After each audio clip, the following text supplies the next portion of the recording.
Hey y'all, this is Ishnai Ciarfox. Welcome to my stream. I have no patience, so we're gonna start now!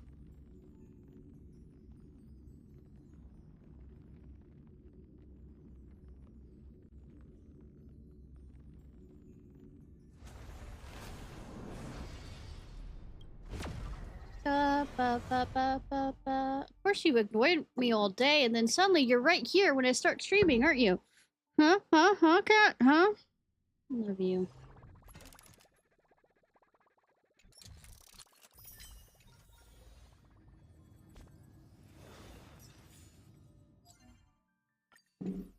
Cat? No, not right now. Multiplayer mode. The fuck? Oh. Cool. Don't care. 1 second, y'all. Hi.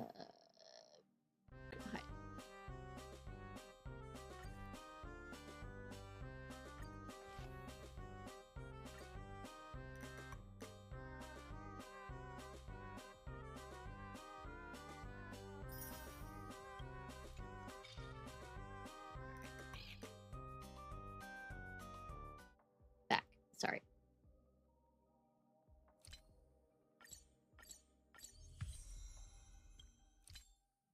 You're already getting a chunk. Just kidding. Cat, stop. Nope.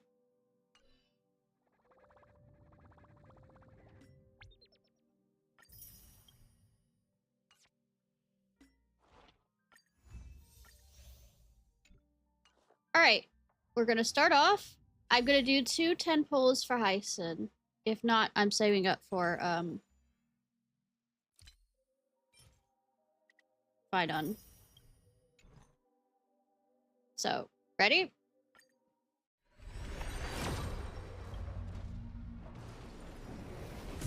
I don't think I got it. Nope.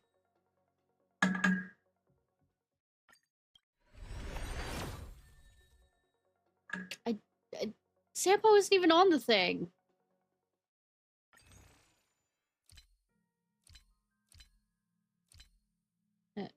I am big stupid. Okay. I do 1 more 10 pull. Because I hate myself.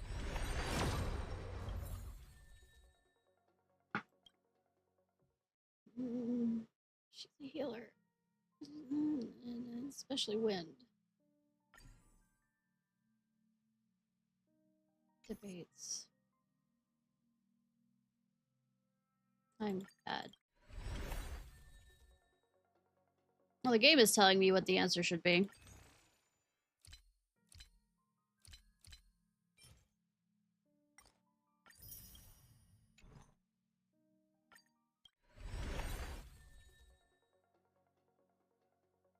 Yep. Okay. That's how it's gonna be then.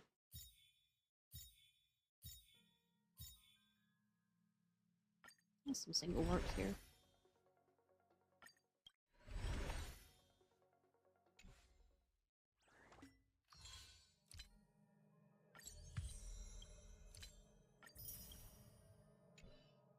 Alright. I received this message. You must be already departed for the nether realm, and now I feel that our farewell. Already departed the nether realm. I feel like to rush. Only after you left, I remembered. I still had something to tell you. I crocheted a little doll of you, Ishnai, but I didn't manage to finish stuffing it with milk cotton before I left. I also tried to recreate the express as a cloth pendant based on your description. I tucked it inside a photo album and decorated with dried flowers so it looked truly one of a kind. I had hoped that when you reach the end of the flame chase and stand witness to the birth of a new world, these things might bring you a trace of warmth. But in the end, I didn't even manage to give them to you in time. To ensure the new world's warmth, I will forever remain within this sea of flowers to overwatch lost souls. And if fate allows us to meet again, remember our promise. You'll. Currently out of service range.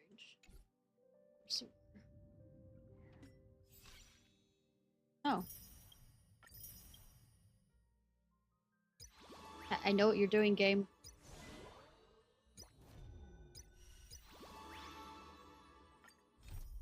I also have a generalized location of this shit that's gonna happen. Mainly because, YouTube thumbnails suck. I mean, I have bits and pieces of things that I don't know how they work. Need something? If not, then I'll be leaving. Damn, Herda.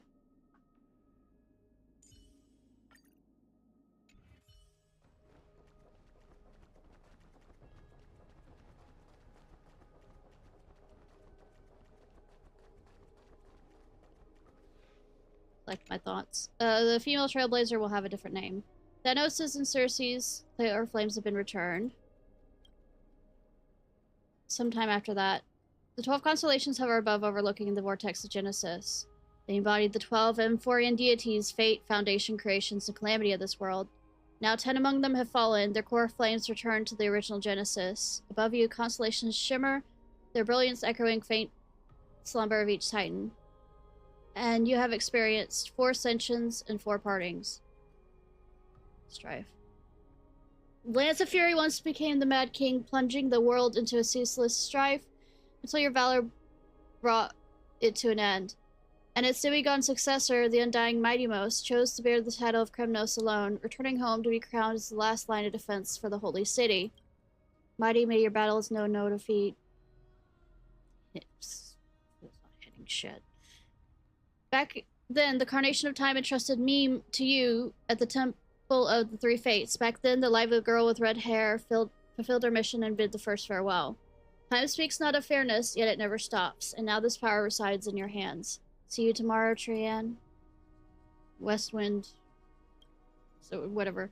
Not long ago, the head of the Grove of Sages helped you repel the menace that is the Black Tide.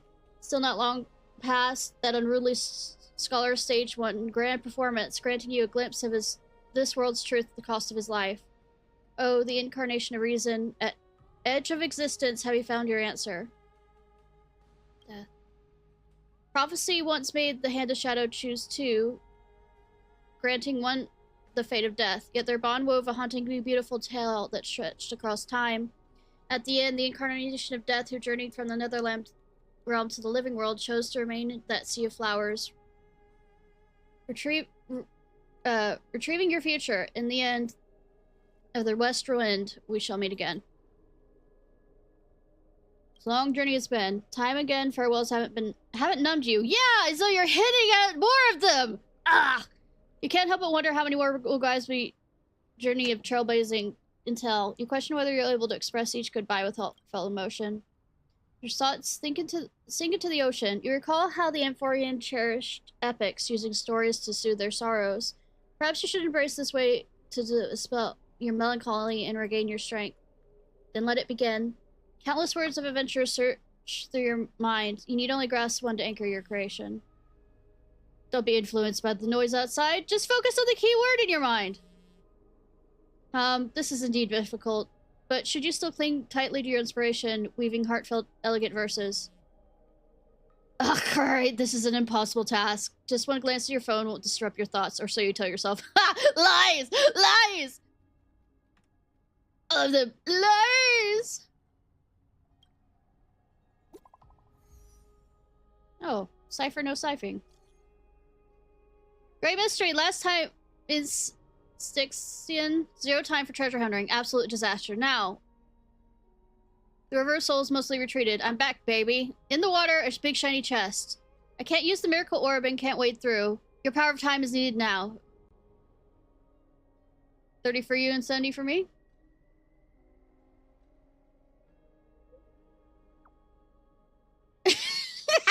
Exactly, 30 for you and 70 for me. Psst, details, meetils. Get over here and we'll talk. You must admit, even during this arduous and struggling low point, there are still those who live joyfully. Cypher's endless surging desire for wealth seems more turbulent than the waters of the scale-gorged waterscape. Forget the past for now. It only brings sorrow, but sadness has no place at this moment. What you need is to drive to move forward. You decide to head to Styxia, where the River of Souls is no longer blocked, to meet with the cat girl. Hopefully these glittering, clinking trinkets will, as always, lift your spirits. Yes, because I am Raccoon. Oh, Styxia's moonlight is so beautiful. And the River of Souls is so quiet. It's like everything that happened was just a dream. I wonder if Cass is doing okay on the other side. If I write a letter and put it in a drift bottle, will she be able to read it? Alright, Kyrie. I'll miss Castris too. No, this shouldn't be so depressing. Departings tend to be, yes, child. Now's not the time to feel down. We gotta pull ourselves together. I'll think about it. By the way, it was Miss Cipher who asked us to come here. But where has she gone? Is she dead already? Huh? Is someone else there? Yes, and this aura feels so familiar. Oh, yay! It's the bad guy. Let's go check it out together. Be Soul very Reaver, or careful. whatever. Death Reaver. Baba Reaver. I have a bad feeling about this.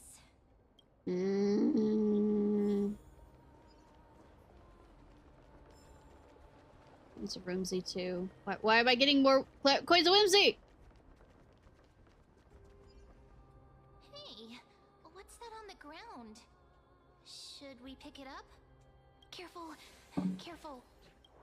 It's a piece of black cloth. Now, where have I seen this before? Memories! It's a Flame Reaver. Oh, yeah, Reaver. I got. How could they be here? I also need to input the stories into the thing when I get the chance. Look out! Hi. You know, you have a hole in your chest kind of like the same way as that Lucarius dude. You need to get ready. Wait! We both know what this thing can do. Yes! And Let's try our best to deal with them for now, and we'll slip into the past with Time's power as soon as we can. I think... The river of souls Yes. Fine on. is full of fish, big and delicious. Ew! What? The flame chase journey stops. Meow, meow. The... Cypher? What are you doing?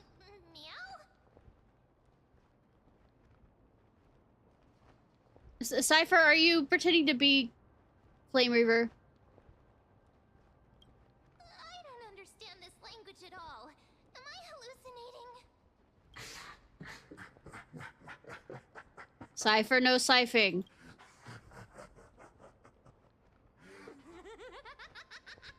See?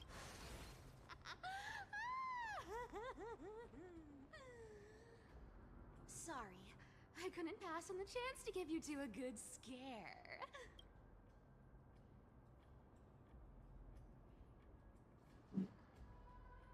This Cypher must be fake too. Run! Don't run! I'm the real Cipher. Prove it to me! Real one. Come on, don't be upset. I'm just giving you a kind reminder that Emphorius isn't safe at all. The whole place is full of dangers, including that swordmaster. Make sure you stay on your toes, no matter where you are. Hmm.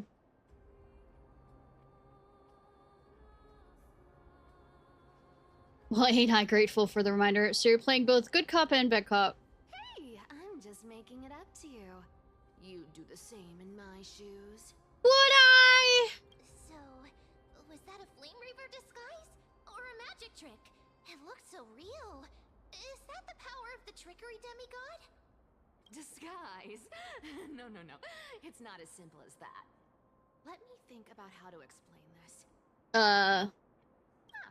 For example, what did you think when you realized that piece of cloth? So it's came power from of the Flame suggestion Reaver's and your, cloak?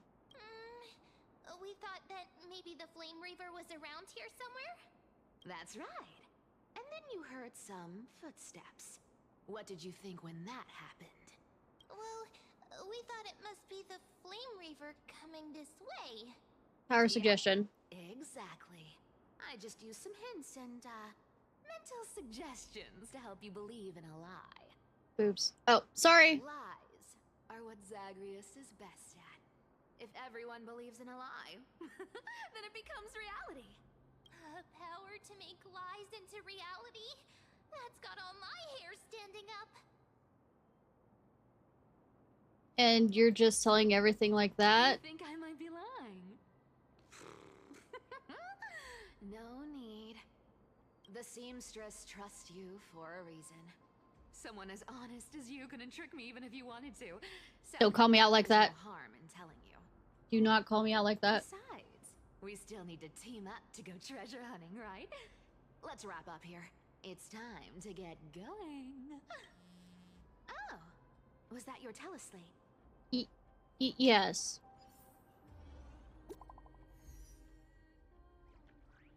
Ishnai, did you rest well? I came during lucid hour and you seemed asleep, so I didn't wake you. But under current circumstances, I couldn't stay idle. Feel it's time to continue our training. Let's go to the grove, shall we? Aren't you a popular one?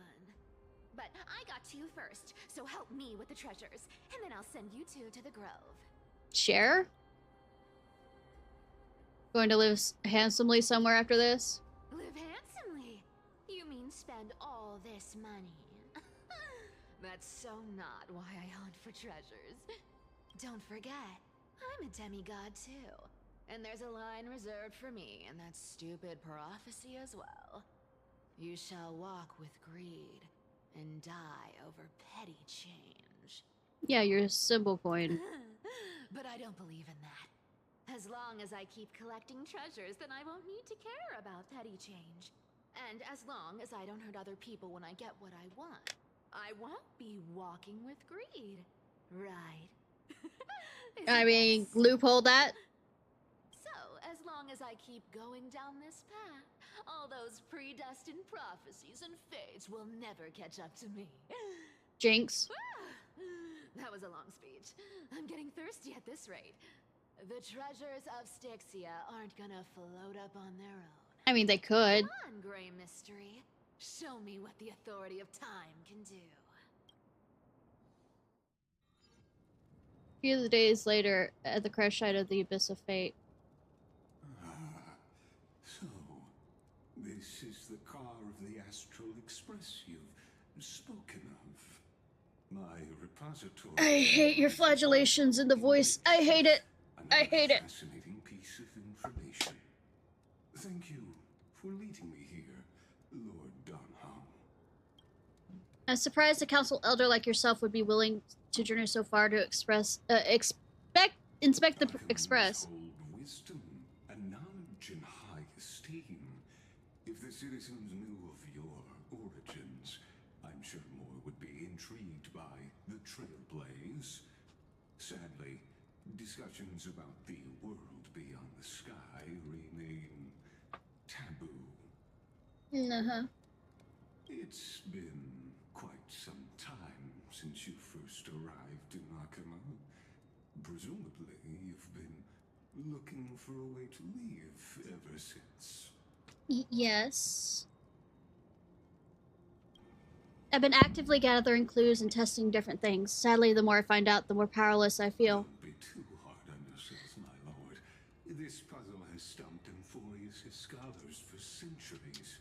It isn't something you can solve overnight. Yeah, but you have all the answers. Yourself. In the Grove, I discovered extensive research on the Sky Titan. It appears that many scholars from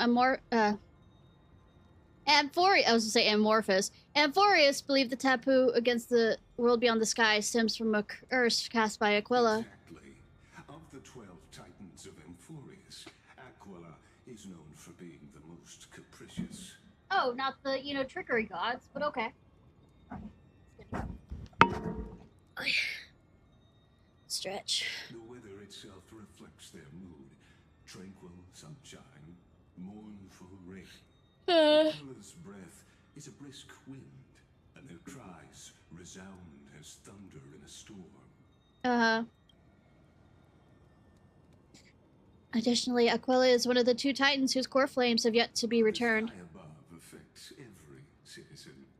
It's clear that Lady Aglaya's decision to confront Aquila at the end of the flame chase journey was a carefully considered strategy. If returning Aquila's core flame can break the sky's curse, we won't have to exhaust ourselves searching for our way back. We can simply focus on aiding the Chrysos heirs. Theorans have no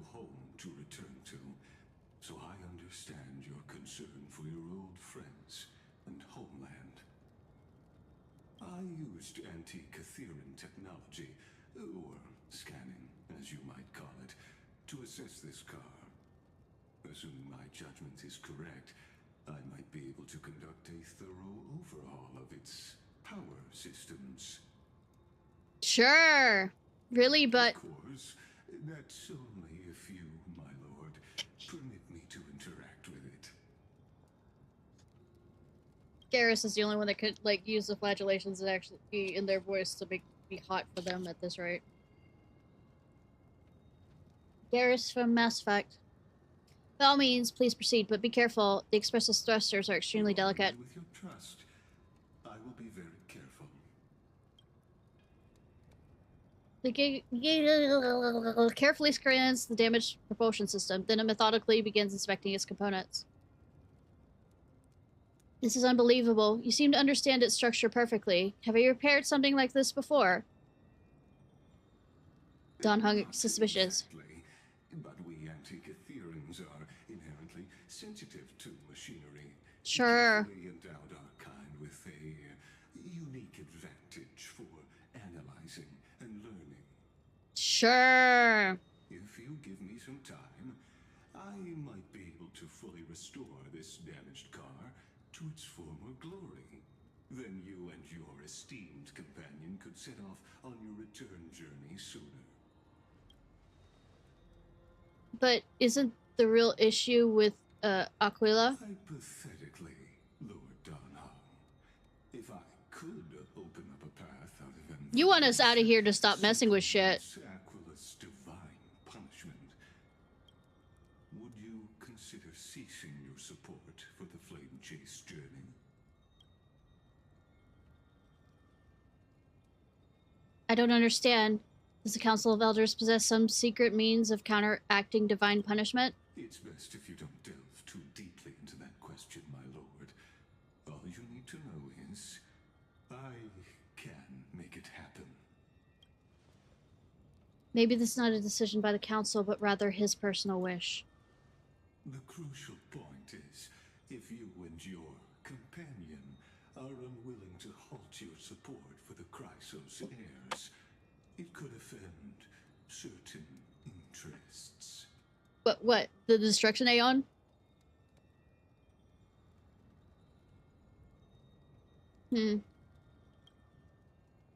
Forgive me, Lord. You must be frank. When visiting Dawn Cloud, I reviewed the records of many council elders. Among them, only your background was nearly blank. I'd like to accept your goodwill, but given such a mysterious background and motives, anyone cautious would have doubts. Your prudence impresses me, just as expected.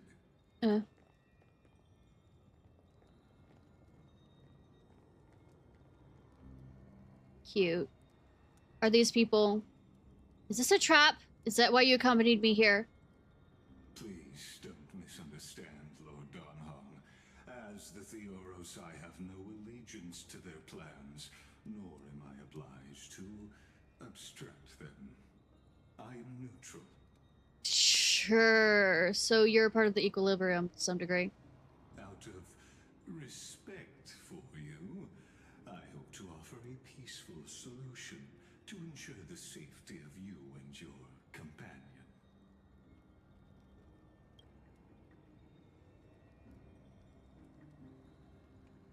One against four, then? Just to confirm, if things turn ugly later, will you help? I will not. As I said, I remain neutral. Bitchin'! Let me kill them.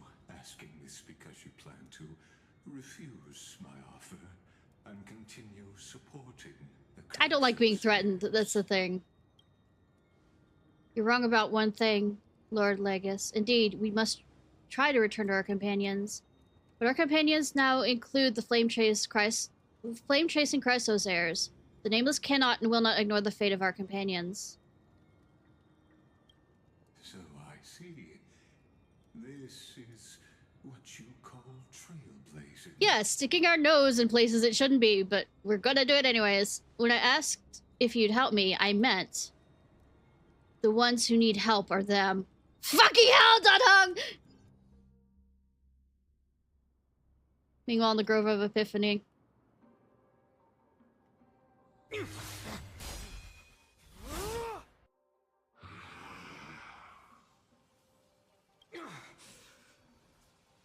You have such overwhelming power, so why? Answer me. Why do you stand in her way? Why do you want to take the core flames? Oh no! He can't hold on anymore! What? Drag him back here, friend! No. We keep taking him to the past to try and fight him to get an answer. Are you okay? Back to the past, Jack. I'm okay. I can handle that kind of hit now. But a few months ago, that would have knocked me out.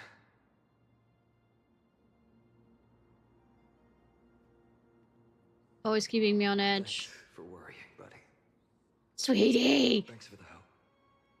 To face Aquila and other potential threats, I must sharpen myself with the most aggressive methods. Even so, it's impressive you thought of this training method. Battling the phantoms of the past in the River of Time? It's just like the hyperbolic time sanctum that the bards described. No, it's hyperbolic time chamber. Get it fucking right. It's And we don't have nothing Popo trivial, here. wouldn't you say? But combat isn't just about strength and skill. You also need the right weapon. Compared to that guy's weapon, mine feels like I'm swinging a lump of iron. I can't tell you how many swords I've gone through since the training began.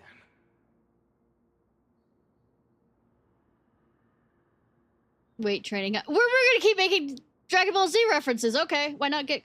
Don't worry. I've already arranged that. Of course I need him. I asked him to make a suitable divine weapon for me. It's a little embarrassing to say this, but in order to help me, he deliberately turned down all other business. Well, that's because he believes in you. Oh, Cartonis is part of this flame chase journey after all. Full of energy. I see that monster. I mean, that bug right there. Thinking about how he's been recently, maybe you're right. But, Finon, I've been somewhat concerned about you. Really? Lately, you seem more and more fixated on that swordmaster in black. You mean him? That's quite the sudden shift in topic. I've been holding this question in for a long time.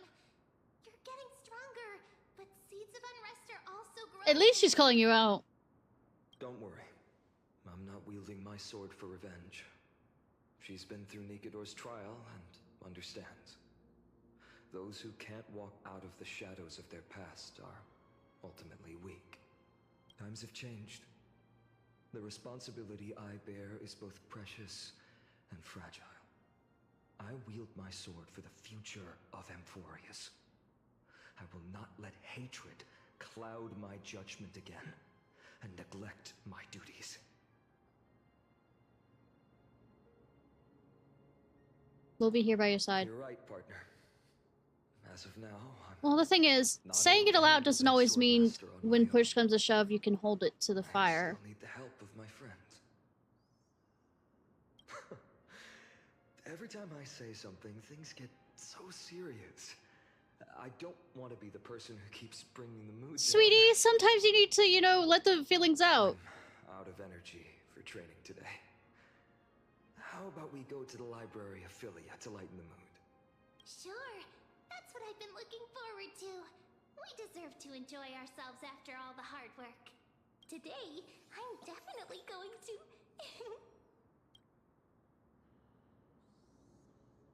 Why not take the interesting ones home? Oh, great idea! However, that would mean no more reasons to visit the Grove. That's the charm of this place. You can find whatever you're into here. Yeah, apparently also hentai that the old man Three was of us might not be bitching into about.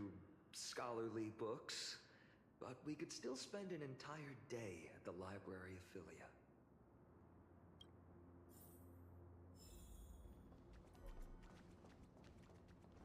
I see you there.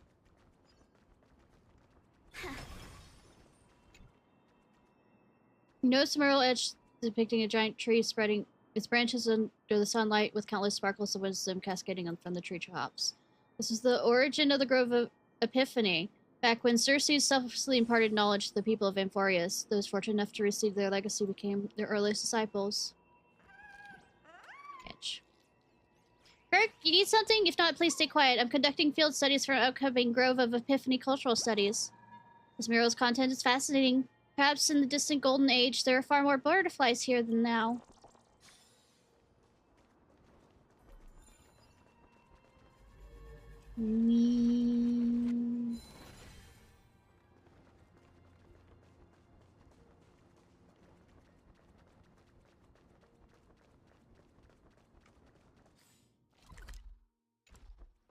Oh. It's a seat. It's a, what's that? Oh, listen. Bough of Rift, Circe's spring plants questions in fertile minds. Autumn yields wisdom pure and true. Amidst holy leaves we find truth we find.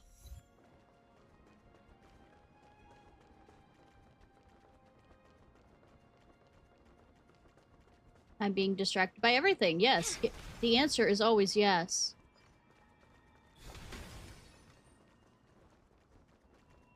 Whee!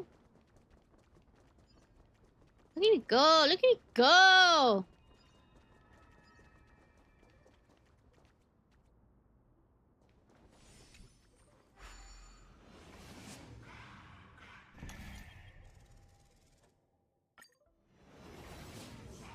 Zoom.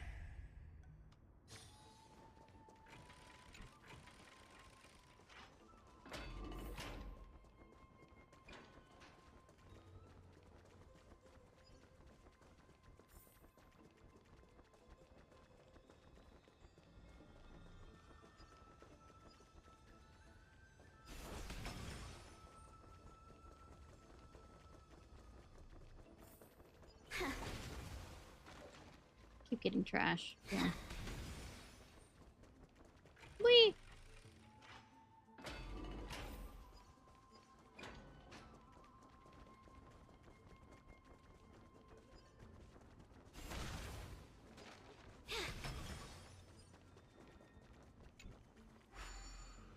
I don't think I've been this way, but I mean, it is possible. Yeah, I haven't been this way if it's gonna make me. Nope, I've been this way.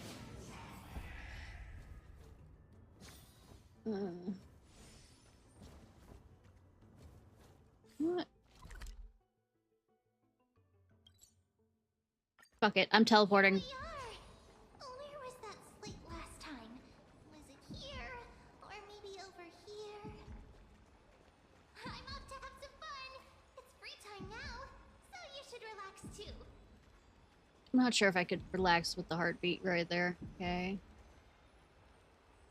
After the past few months, you've come here more than once, fishing out the small piece of essence from the ocean of knowledge that best suits your taste. You're quite relieved that Don Hung is around. No one would be there to judge your reading taste. Oh god, don't look at my fanfiction amount.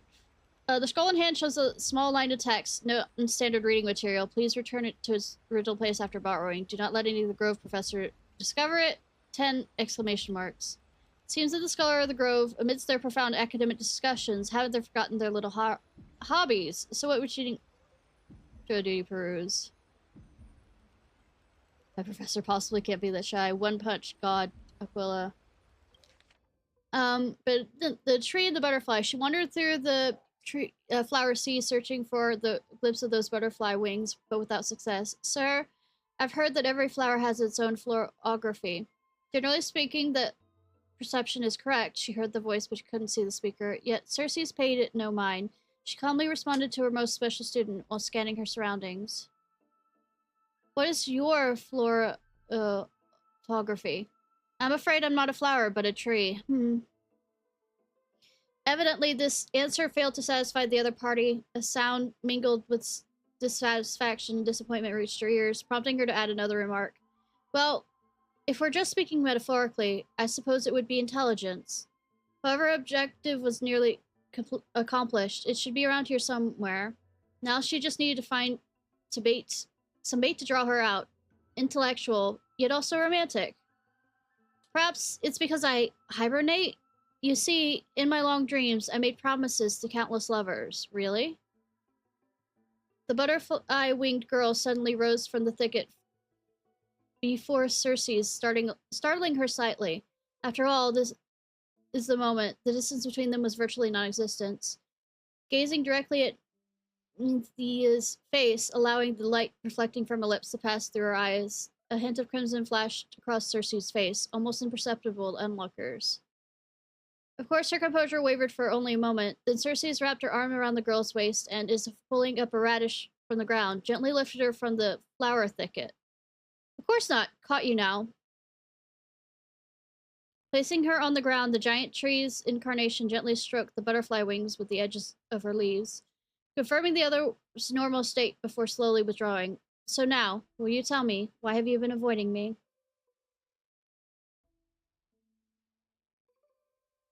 Would you please, you two please refrain from frolicking in my Attila garden? A cold voice unseasonably interrupted their thoughts. Indeed, for the garden's master, the incarnation of death, such lively atmosphere was truly something akin to a natural enemy. Sorry, we'll leave at once. Thank you for listening to my troubles, Master Thanatos. Sir, let's return to the grove. I'm sorry, then, for troubling you. Honestly, you two are, but alas, but Circe's, you must be aware by now, right?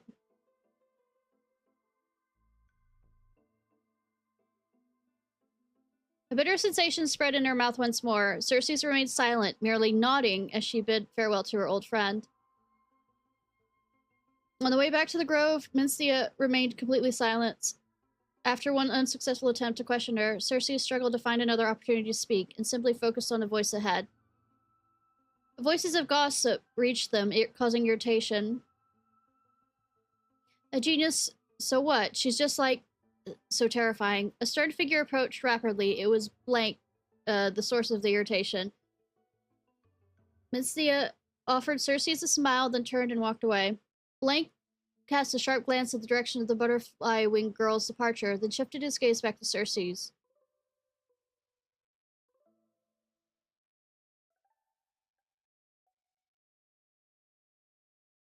First came the perfunctory reports and spiritless small talk, then escalated to arguments that resembled personal attacks. You truly understand, I don't need to. Let me be direct, Circe's. To romance a student, even your own creation, don't you find that perverse? Pow. This was the first time the embodiment of reason allowed emotions to govern her mind. Sensation left her on her palm as though it scorched through the heart of the tree.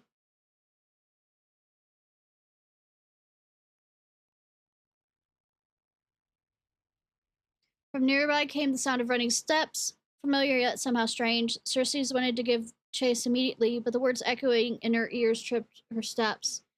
She indeed somewhat distracted, allowing the girl's image to surface and fade in her mind repeatedly.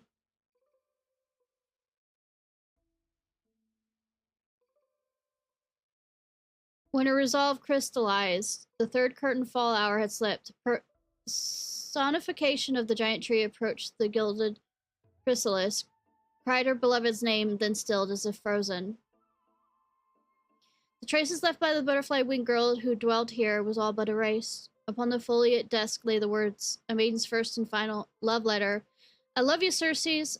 I've already received the graduation gift after all, so forget me. Ouch. This love story abruptly ends at the worst moment. Whether the author lost his motivation to continue or an urgent situation occurred remains unknown. If it were the latter, the Flame Reaver was fully responsible. Damn. My professor possibly leaves the site. Sorry, I'm late. I used the power of a Congos bloom to climb over the vines and rush to the classroom, nervously pulling the door open, only to make contact with the person I had the appointment with. The professor, barely over 30, was leaning casually against a stone lecture and loose and relaxed. The scholar's robes gleamed right in the dim light of the evernight, giving off an almost divine aura, excuse me. The first class, and are you late? Looks like someone's eager to meet Thanatos. In other words, this is our first one-on-one lesson, and I totally blew it from the start. Probably even Circe's would have felt embarrassed looking at such a sorry state. Luckily, I had to come up with a plan. Sorry, Professor, I'll do anything to make it up for you. Anything? Well, please, I was hoping you'd be lenient. At these words, the professor's face broke into a charming smile. Then I want you to teach me. Wait, Professor? I want you to break down the points in this paper, word by word, and explain them to me slowly. Although there is no mirror here, I could guess that my face had turned red from the sudden and direct request.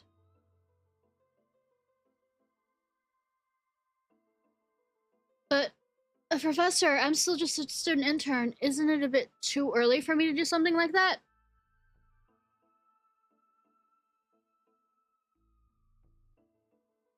I finally worked up the courage to say it. Do you want me to waste the lesson I prepared? You fool. At least wait till after the class. If that's what you prefer, fine, but don't forget, I still haven't forgiven you. What should we first study today? Why don't we peruse this academic journal? I think they recently published a paper on the patterns of natural numbers. Sounds good. Come, let's have a look.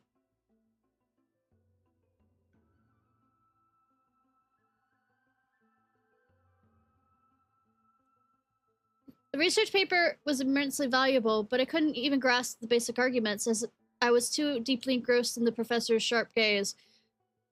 Crash, crash, crash! He looked so rational when he was immersed in the numbers, nothing less than I expect from the professor I cherish so much.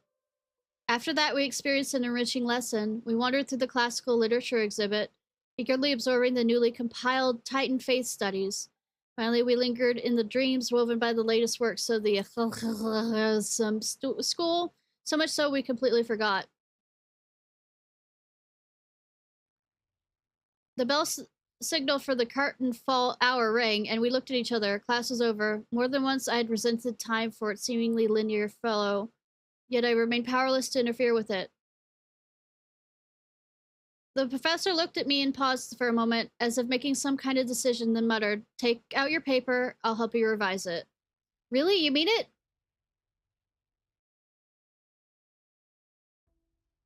Yes, you are a student I take great pride in. I've been considering this for some time, Professor. Let me understand your thoughts, your research, your everything.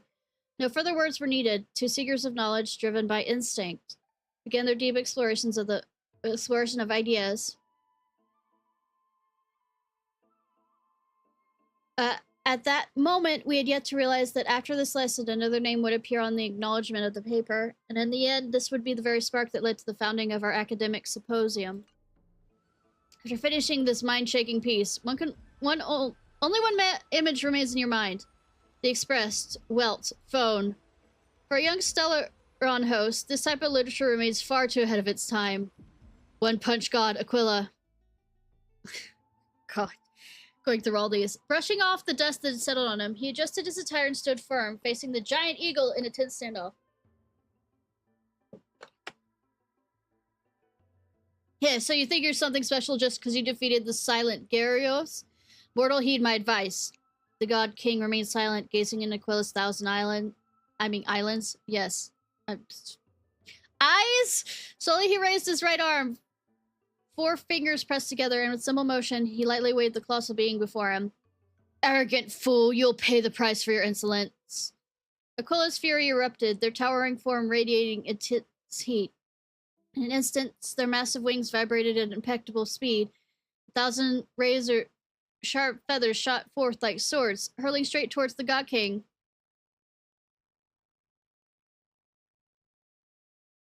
As everyone knows, the feathers of the Sky Titan can pierce through iron and steel, let alone mortal flesh. Their sheer density left no room to evade. The violent storm of lethal blades closed in. Thank you for the follow! It's these. I appreciate. Seems to freeze. Aquila enhanced the reflexes, predicting the movements of this arrogant little thief before. Noticing the God King shifting his stance, Aquila mused he had only 2 choices. He could push off the ground to evade the left or right, or stand firm and brace for impact. But either way, it would be frugal. Thank you for the bits, I appreciate, hun. The feathered blades would shift in the wind, altering their trajectory. Have you played this yet, or you're not yet finished the update or anything like that? altering their trajectory. No matter how swift his movements, they would follow relentlessly. But who could have predicted? The God King never intended to dodge. He pushed forward instead, seizing the first incoming feather blade between two fingers. With a swift turn, he carved a spiral through the air and hurled it back at the supersonic speed.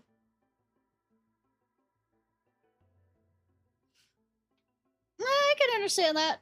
It's not for everybody. Not everybody likes turn-based games either. The feather blade curved with the wind, piercing deep into the storm. Without the slightest deviation, it collided tip to tip with another razor-sharp steel feather. Ding! The reflected feather veered to the sides upon impact. Goodness! The historians, I should have read all of them, but there were 3 of them there! Colliding with the others, furthering altering their trajectories. Ding! The sharp clashing of feathers rang out in an irregular rhythm. A chain reacting, unfolding until the force of the final feather was dissipated, scattering harmlessly to the air. With just a single feather, the God King had nullified the entire storm of blades like blade-like wings. Aquila was shocked. How could a mere mortal possess such a divine skill? Yet, as the being of godly essence, they did not allow themselves to be shaken. Okay. Seizing the moment as they scattered feathers clouded their vision, they swiftly brought down their claws, sharp as steel greatswords, aiming to end the battle in a single decisive blow. I was going to say blow, but strike! Boom! The massive claw struck dead center where the God King stood, the sheer force of impact, carving a deep crater into the ground. No, something fell off. Aquila's mind raced. The sensation was strange. Had it missed, or they focused their gaze only to witness the impossible? Their enormous razor claw, sharp claws. This is absolutely a reference to One Punch Man. Many times larger than the God King himself, was caught, held effortlessly in a single hand, as if the God King was merely grasping a piece of cutlery. The countless white feathers drifting through the air painted an eerie contrast against the battlefield's deadly stillness. The once mighty and untouchable giant eagle found itself frozen in shock for the first time in thousands of years. Muttering in disbelief, they said, "Impossible! Even Gyarados, when fighting me, could do nothing but evade beneath my iron claws at you. What in the world are you? You haven't already figured out the answer? A mere mortal, nothing more. You cocky little..." Aquila attempted to retract their claws, but under the God King's grip, it was as if frozen in place, completely immobile. Their expression darkened. Seeing this, the God King seemed to smile. He clenched the fingers of his free hand, and then, at a speed even the Titan's vision could not perceive, with full force, he swung his fist. Boom! In an instant, the divine body shattered. A tidal wave of force shook the heavens and sending... This is somebody's fanfiction. Sending tremors through the divine steel-forged walls, cracking them in multiple places. The sacred temple teetered on the brink of collapse. From this moment on, the celestial realm would exist no more. The people of Amphoris would no longer endure the tyranny of the heavens. And all this would be made possible by the God King's mighty blows. No, by a single punch. The distant Titan gods sensed the fall of their comrades and erupted into furious howls. Was there no one who could stop him? How could his advance ever be shaken?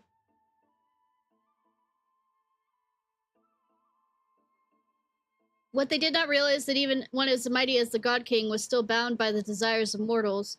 Just as before the battle began, he once again adjusted his attire.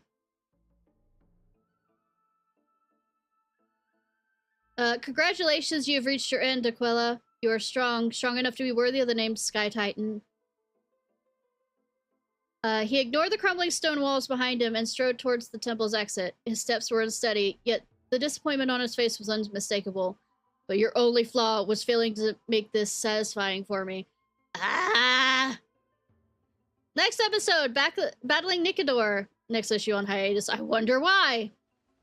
Invigorating literature, your favorite. Wouldn't say that. The article leaves you feeling empowered, as if you are the author's One Punch God incarnate.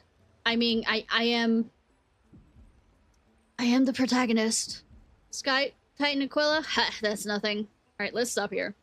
I wonder what Finan and Men were reading. I'm gonna have to get used to the new voice. Let's take Oh, we're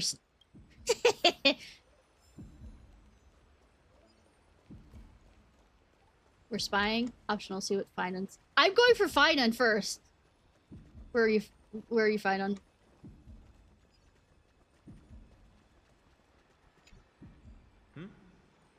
Hi, nerd. Oh, I thought I felt a draft just now. Peeking isn't polite, my friend. What? Are you reading hentai? I was just curious what you're reading. You could have just asked. There's nothing embarrassing about it. Damn! Here, look, I'm reading this. Antiques Appraisal. How to make a fortune. Maybe it's time to find a different side gig. No way. I've invested almost all my savings into this hobby. Nerd! Love you. I've spent a lot of time wondering how Aglaia became such an effective leader. Beyond the intangible qualities like personality and ethics, a major reason is her family wealth. Okay! That's the perk of growing up in a big city, isn't it? For those of us in the sticks, luck doesn't come as easily. You're Chrysos heir, it's fine.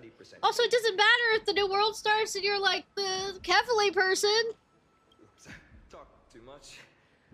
As a leader, you need both integrity and integrity and skill. You stumbled there a bit. I've spent a lot of time pondering how Aglaia became. That's the perk of growing up in a. Yeah. Yeah, the same statement. Yep, I'm stuck on a rock.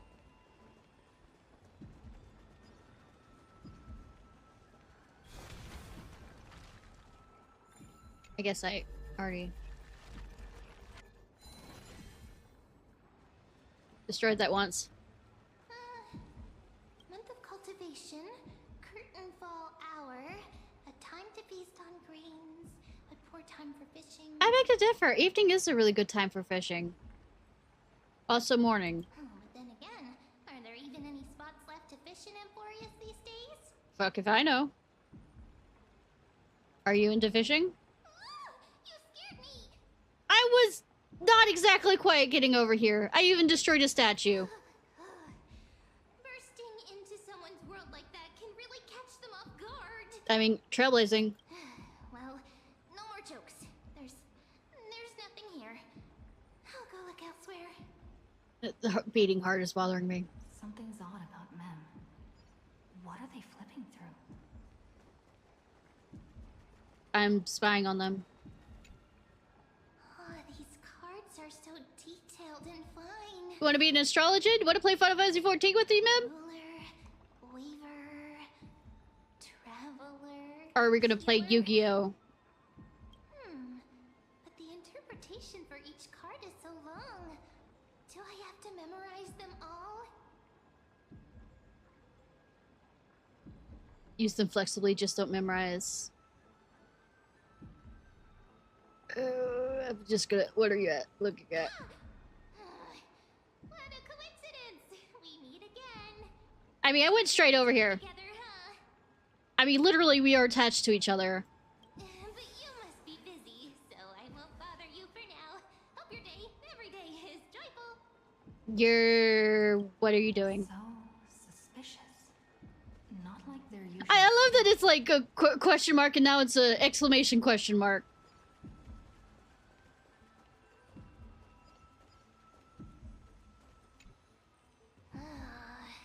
You sure are persistent. All right. I'm totally helpless against your charm. I mean, I am a trash panda. What are you guys chatting about? Is this the Amphorius Divination Compendium? Why are you here too? Because you were acting strange. Sorry, seeing you two chasing each other around. Chasing each other around. Like siblings, I know, right? Never thought Mem would be into divination.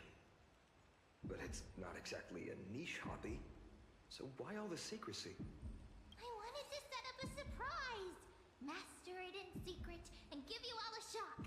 Yeah, she wants to become an astrologer. And you're gonna heal us? But getting caught halfway through, it's only natural I'd feel shy. A girl's heart is more delicate than Aquila's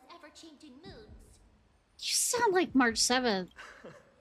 A surprise, huh? Someone else used to tell me the same. She was really good at stargazing and divination, especially with cards. Yeah, just like the ones you're looking at. Oh, really? Does she have the same color scheme as Mim? And you must be pretty familiar with all sorts of divination techniques with a friend like that. No, I know nothing about it. I've never really believed in using cards or bones to predict the future. The heartbeat back there is still bothering me. If the good omens foretold by divination were true, my hometown, Heidi's Elysiae, wouldn't have disappeared. Don't forget, we've got Lady Trina. Every other form of divination is just smoke and mirrors or cleverly rehearsed Sure. tricks compared to her flawless prophecies. It should be approached with a critical eye. To me, divination could be a power that guides our spirits. Sure. They always cast a shadow in front of us, clouding our view of the future. That's why No, people Elion is the one that has the, you know, just fate. to find a small reason to give them courage to face the unknown. You really thought about this, haven't you? After all, the first chapter of the Divination Compendium discusses the significance of divination. I'm just expanding on that a bit. Yeah, Mim. Strange. That person I knew used to say similar things.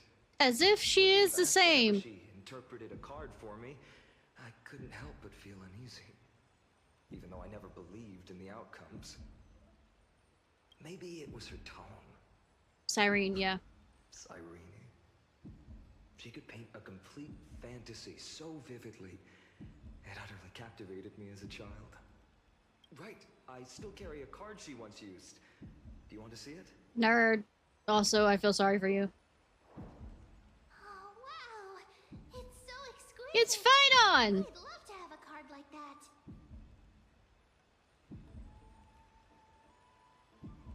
Then gotta craft a meme specific deck. Oh, now that you mention it, yes. It would be even better if it were made of, say, crystal. Do I look like that? I have that money? Speaking of which, partner, there's something I haven't shared with you all. Remember our first trip to the Temple of the Three Fates? The riddle Maybe. posed to us? Oh, good. Distractions. Who's there?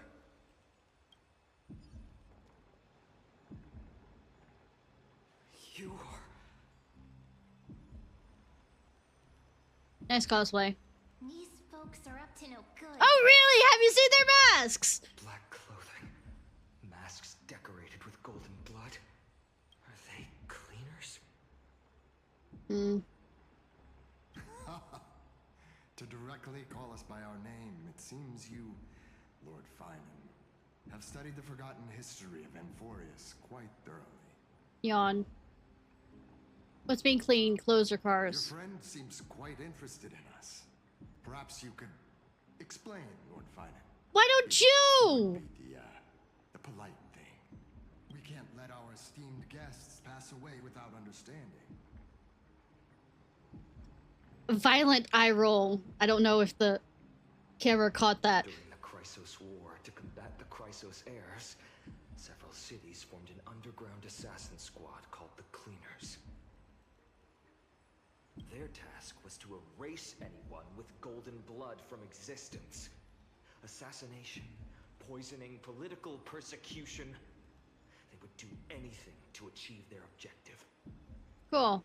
Now, this historical perspective seems biased. Glossing over the Chrysos... I mean, they're humans. They're gonna fuck up. It's just the way they are. Initiation of war in order to defame our predecessors. Did you kill them or not? Because that's not defaming if you killed them. Could you disclose the name of the author behind this popular legend, Lord Finan?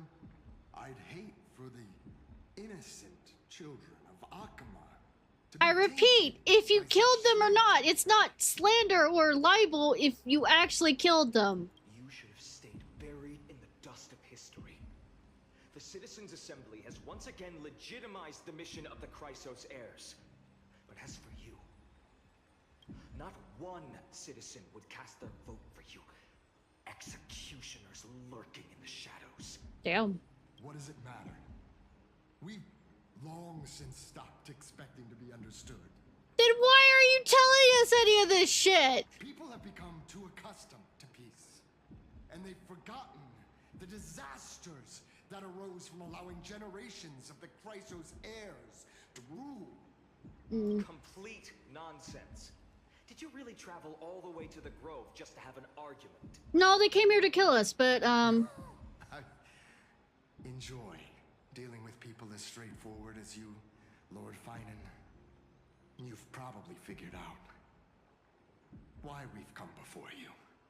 you have weapons. Let's fight you one. Let's get on with it. Enough chit chat.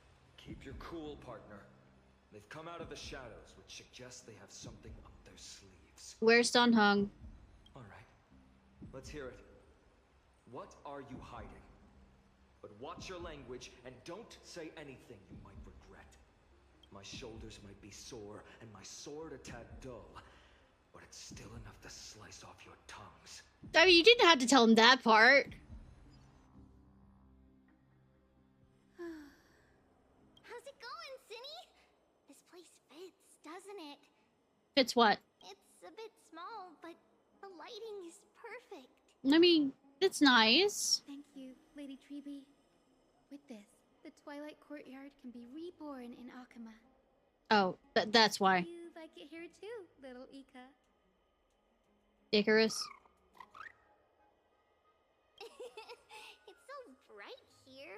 Maybe you should rename it? How about Luminous Courtyard?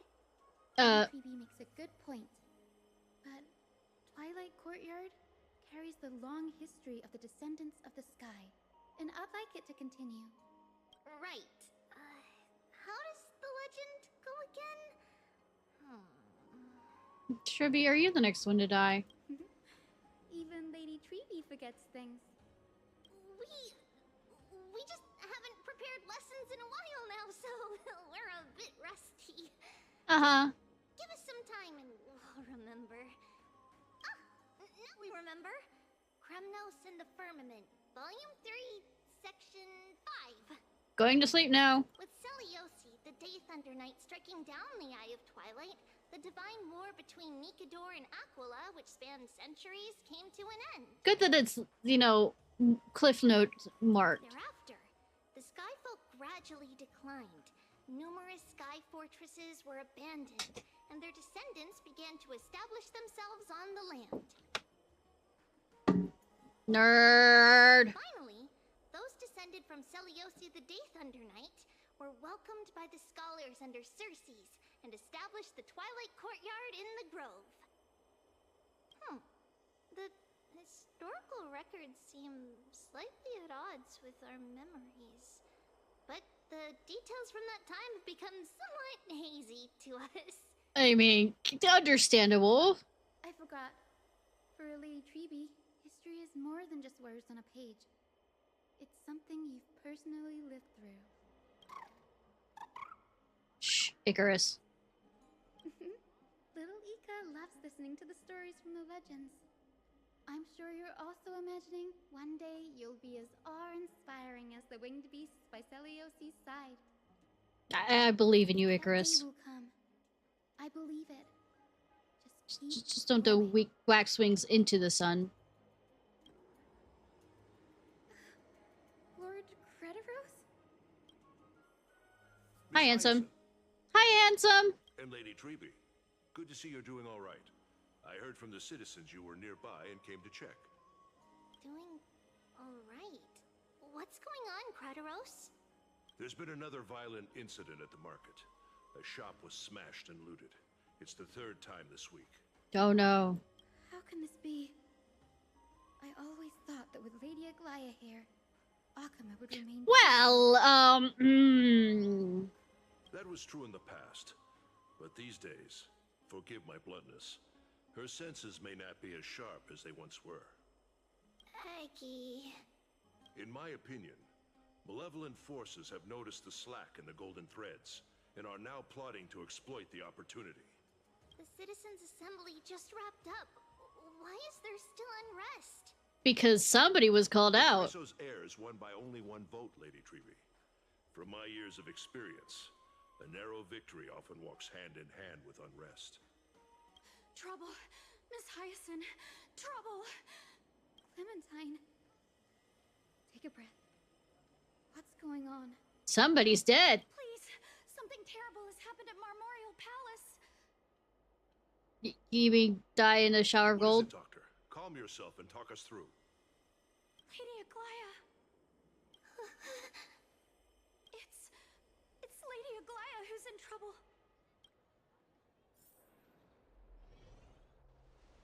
Moments ago! You should have started off with Lady Aglaya's in trouble.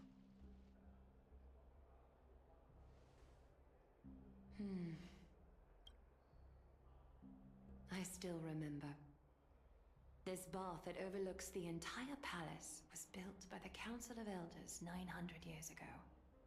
Its purpose was to commemorate the first flame chase journey, and to remember the heroes who made great sacrifices for Amphorius a millennium ago.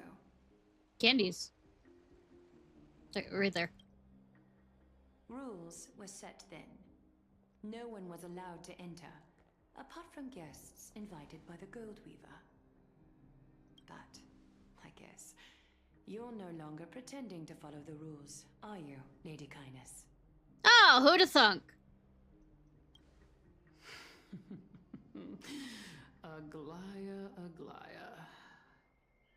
Red Rover, send Aglaya back over? You ageless witch, hiding behind a divine facade to deceive mortals. We've been far too kind with you. Mm-hmm. Kind? There's no need to use such a word to cover up your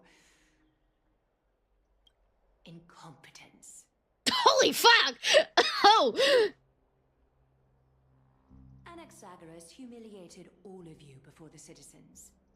If you still had any shred of shame, you'd throw yourselves from Dawn Cloud at the curtainfall hour to salvage the last fragments of your dignity.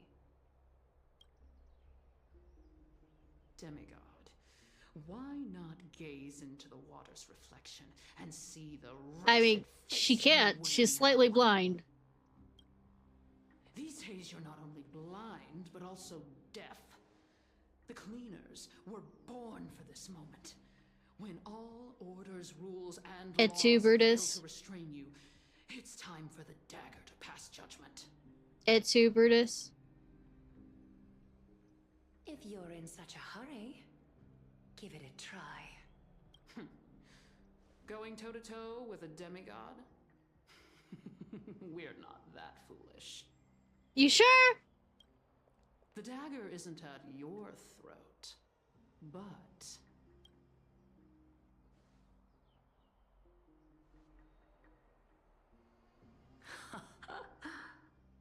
Your gravest accusation is that my humanity is fading.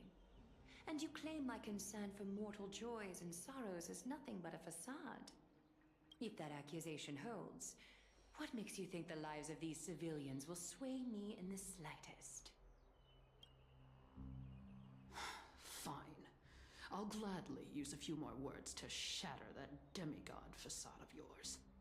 Like I said, you're not only blind, but deaf too. Lately, your control has weakened. You failed to notice the thefts we arranged in the market, nor did you catch wind of the meetings happening in the Dromus workshop. What if they thought you weren't important? Unfolding right under your nose, yet you remain indifferent. Humanity? Fading? Aglaya, why not use your precious golden thread to peer into my thoughts? You aren't worth the See energy. the gift we've so meticulously prepared for you can move that cold demigod heart of yours.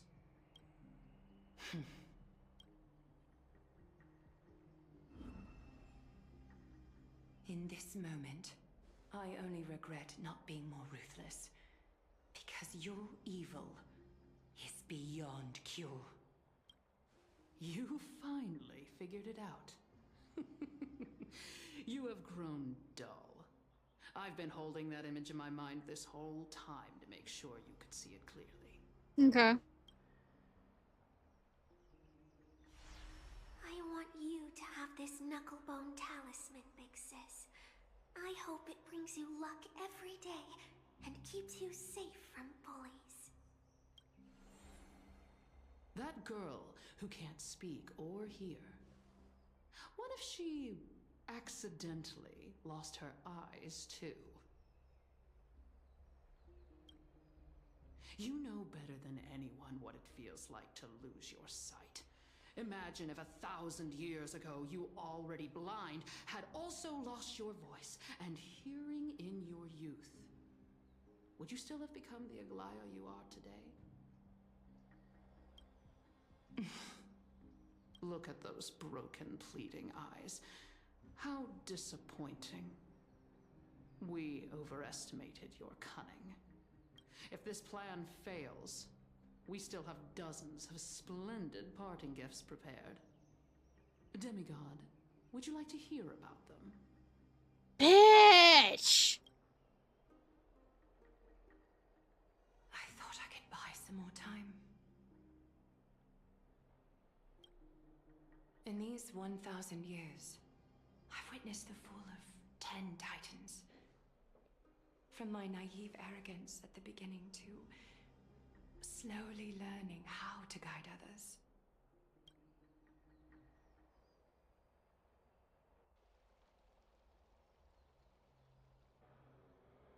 Now, it's time to let go. I should be grateful. Grateful that I've reached this moment. To let my departure become a path for others to follow. Have I done enough? If I embrace that prophecy now, and sink into the warmth of these waters. Will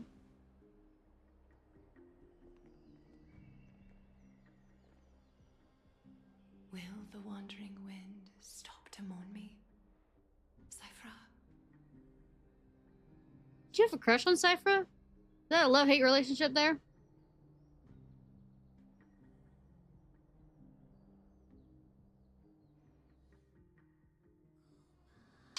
Millennia ago at the Moriel market. Stress! I've come as promised. Look at this box full of gold and silver treasures. I bet there's stuff here you've never seen. Aww.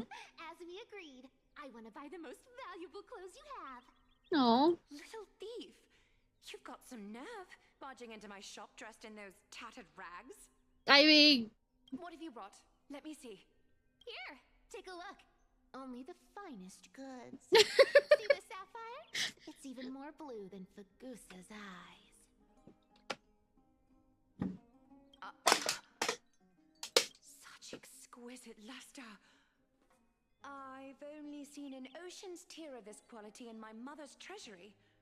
Did you steal it from my mother's treasury? You've seen one before.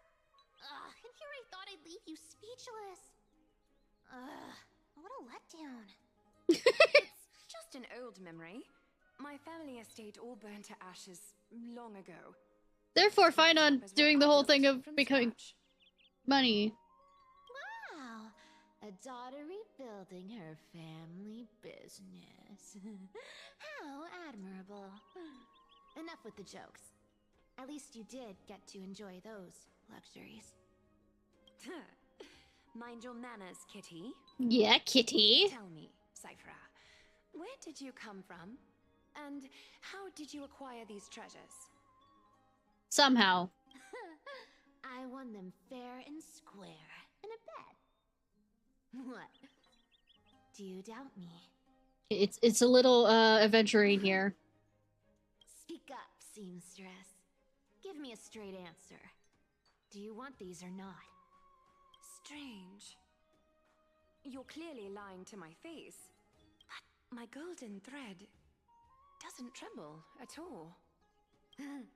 That's because I'm not lying.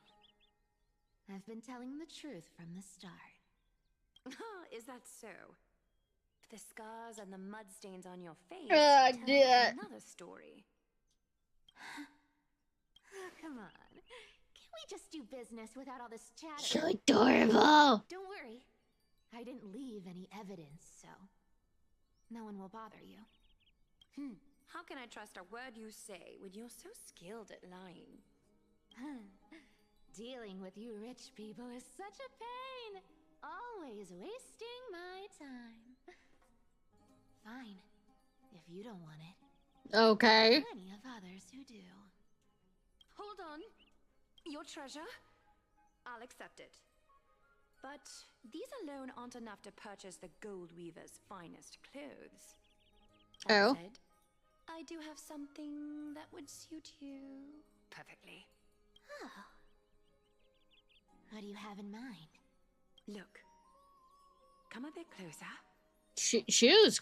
Oh, it's shimmering gold. Absolutely stunning. Good that you figured out her shoe size. These golden boots are the Gold Weaver's greatest treasures. Though not as valuable as the most precious gowns, they hold a magical power. Legend has it that Zagreus blessed these boots, allowing anyone who wears them to move. Yes, give them to a thief. Cool. Put them on, Cypher. Then don't get caught again. A face as lovely as yours deserves better protection. Aw. You rich folks just love sticking your noses in everything, don't you? Apparently, yes. Well, I'm taking these now, so don't get any second thoughts. Aha. What's wrong? Do you have a smaller size? These are way too big for me. He'll grow into them. Well, I suppose you'll have to grow into them. Damn.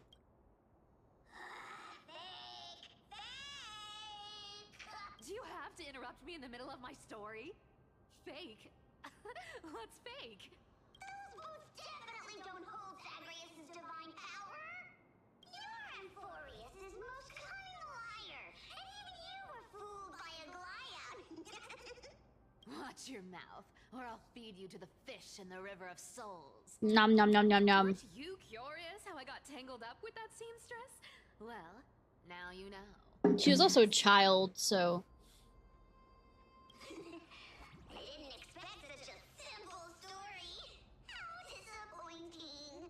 But, boss lady, there's a chance Aglaya wasn't trying to trick you?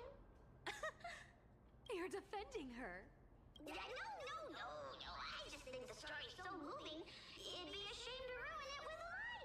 If I could cry, I'd be in tears right now. Joy or. Good thing you've still got a sharp tongue, or you'd have been stuck guarding someone's front door ages ago. Enough chit-chat. Let's take a look at this place. The city of Styxia. Look how beautiful she is. And she still has parts of a dragon everywhere. Let me take a good sniff of this air. Fishy.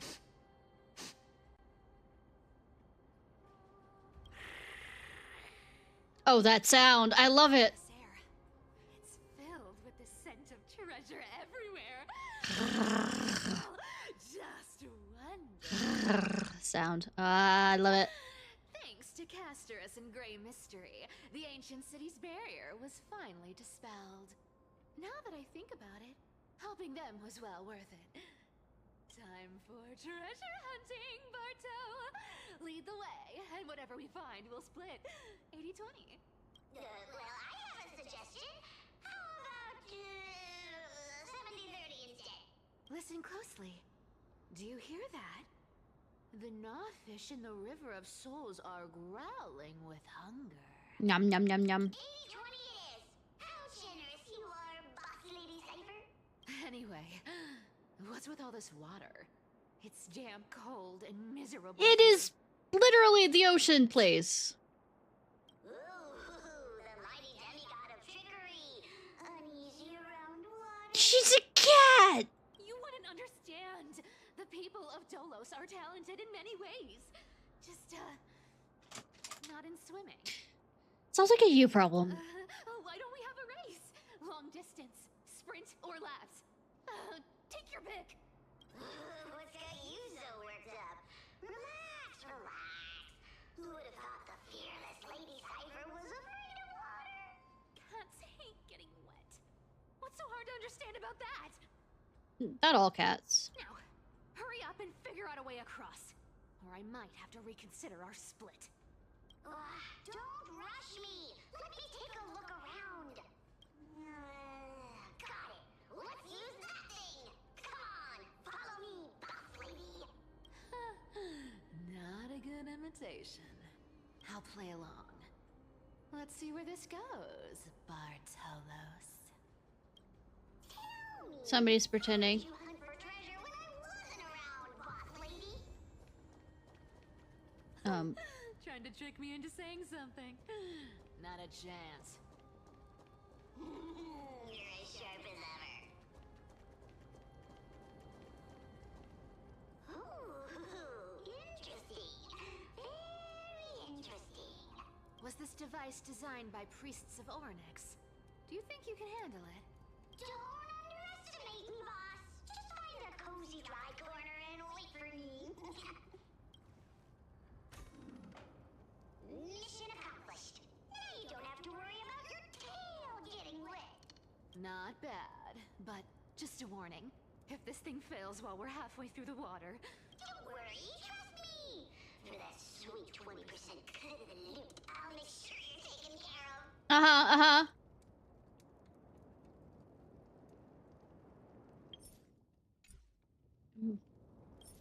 Trying to see if I can turn into...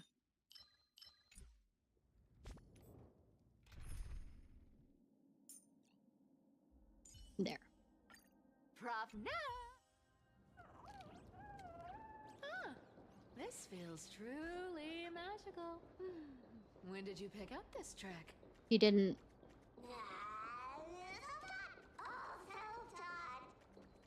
Keep lying to me.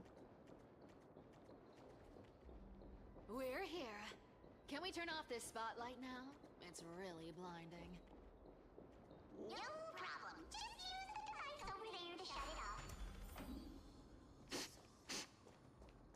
The scent of gold coins, gems, and fine leather. It's so refreshing. The treasures in this ancient city are all floating back up thanks to Gray Mystery and that pink squirrel. Yeah, pink squirrel, Yes. Right here.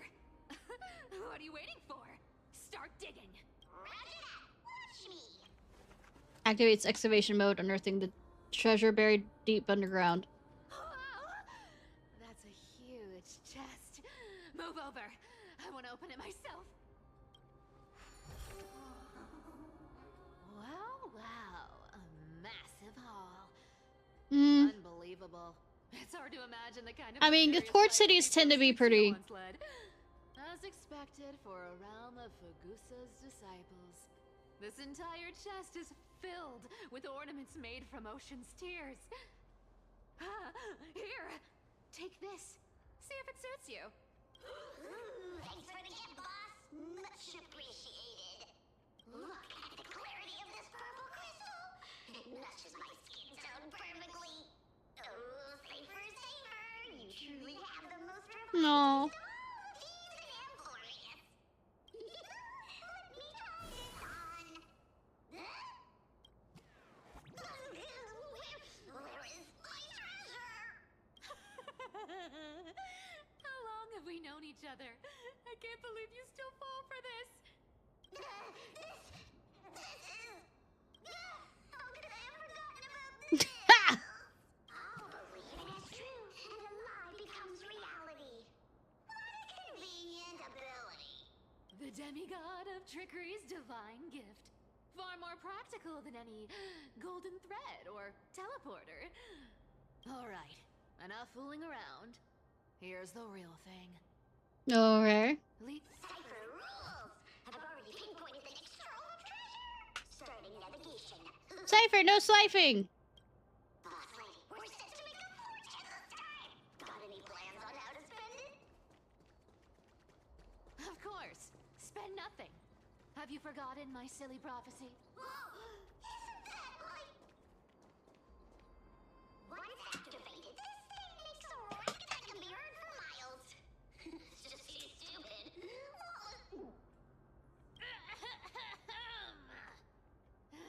Seriously, what was the Titan thinking when they came up with this thing? No fucking clue. Hey, if you don't want the trickery to be exposed, you'd better start by keeping your mouth shut. What do you say? But lady, you're absolutely right. I'll be careful with my words. Oh. Ah! This thing's way too loud when it's... Not stirring up too much trouble. Here we go round the river of souls. Cool. Spirit thief goes, spirit thief goes. There's a big guy guarding this place. Yeah, big and dumb. Just a pure lump of stupidity. I mean, damn. Look at its face. Oh my, how could something be so ugly? Yeah, so ugly. Ugly enough to make even me, a little imp without a digestive system, feel nauseous. I mean, that's a way of putting it. That ugly brute messes up my face. Even the stoic Talantin might end up shedding a tear. Here you're saying it behind his back. That would be heartbreaking. Clearly running away is a sensible choice. We're gonna hit it, aren't we? So, how about you take the front? I'll attack from the side. Right. Fleeing fits a rogue nature. Huh? This is what happens when we have the conversation. Hi, Bing! How are you? Feeling spiffy? Insanity. Found me. Don't bite so I can leave. I'll take it on. Oh, You can't run. look, with this divine. I know this isn't the best combination, but it's here. No dirty tricks, all right? What's the matter? To the soul. You eepy? Okay. Hope you sleep well, hun. Like that, huh? Watch your head.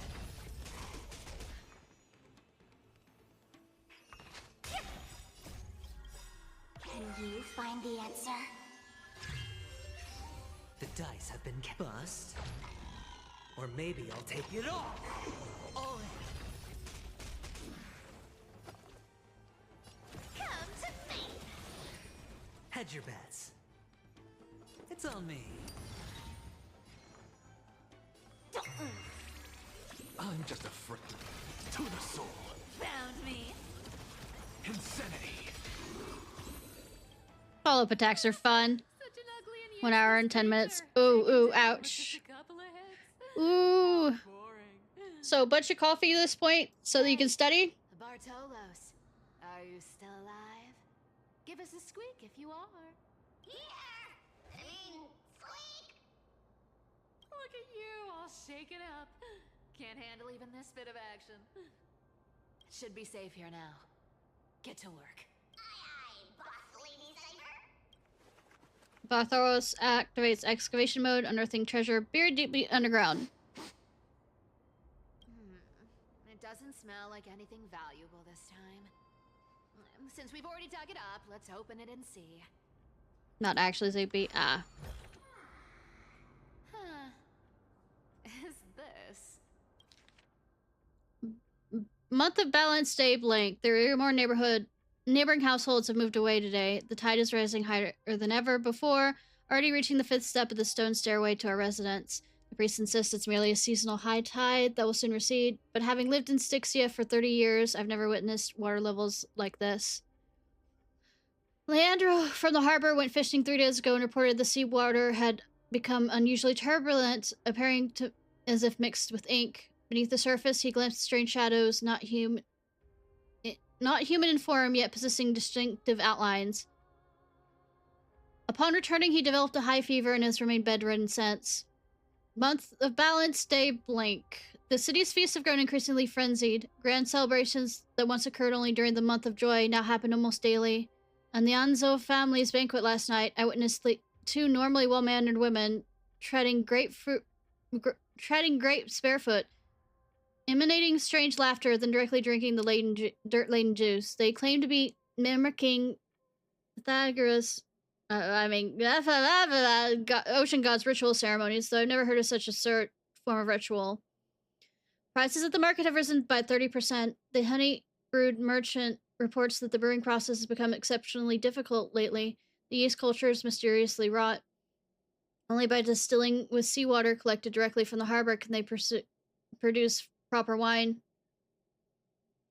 In other words, and the seawater has shit in it in the sense of crazy things. Fortunately, Ardoris remains lucid and has widely advised us to minimize our consumptions of the sea's water and wine. Month of every day. Day blank. Last night, a strange music emanated from the harbor. It wasn't produced by any instrument, but it seemed to rise from the ocean's depths. The low, haunting melody... It's Cthulhu. Run! It's fucking Cthulhu! Bye! Good luck! And num well! The low haunting sounded as if it was a tale, telling an ancient tale, compelling people to approach the shore. Several neighborhoods' children sleepwalked sleepwalked to the dock last night. They claimed to have seen the goddess in the water, performing and wanting to get closer. Priests have forbidden all forms of music performance and deployed soldiers to patrol the docks. For some reason, I can't shake the feeling that they're acting from fear rather than a genuine desire to protect us. Month of everyday, day blank. Today I met Nora, the cloth merchant, at the market. She revealed the situation in her district was far more dire than we imagined. The spirit water pool in the temple suddenly dried up 3 days ago, and despite their best efforts, the priests cannot replenish it. More alarmingly, strange cracks have appeared in the wall behind the deity statue, forming patterns or script no one can decipher. Nora also shared a particular rumor. Some claim to have seen their dreams a woman playing a lyre, draped in black veils, with eyes gleaming like seawater. She allegedly told dreamers that Styxia would soon face a great transformation, and only those who hear her voice would be saved. Some residents have begun referring to her as the prophetic sea musician, despite the priest's determined efforts to suppress such rumors. Month of freedom. Day blank. We finally decided to evacuate our entire family. The seawater has reached the highest watermark at the dock, yet some remain oblivious, still immersed in endless revelry. Our family and neighboring Milan household have decided to journey to Oklahoma together. Reportedly, the world-bearing Titan's protection extends there, and the tides of darkness have not yet invaded those lands. We plan to slip away quietly tonight from the northern dock exit. We pray to the ocean Titan for safe passage.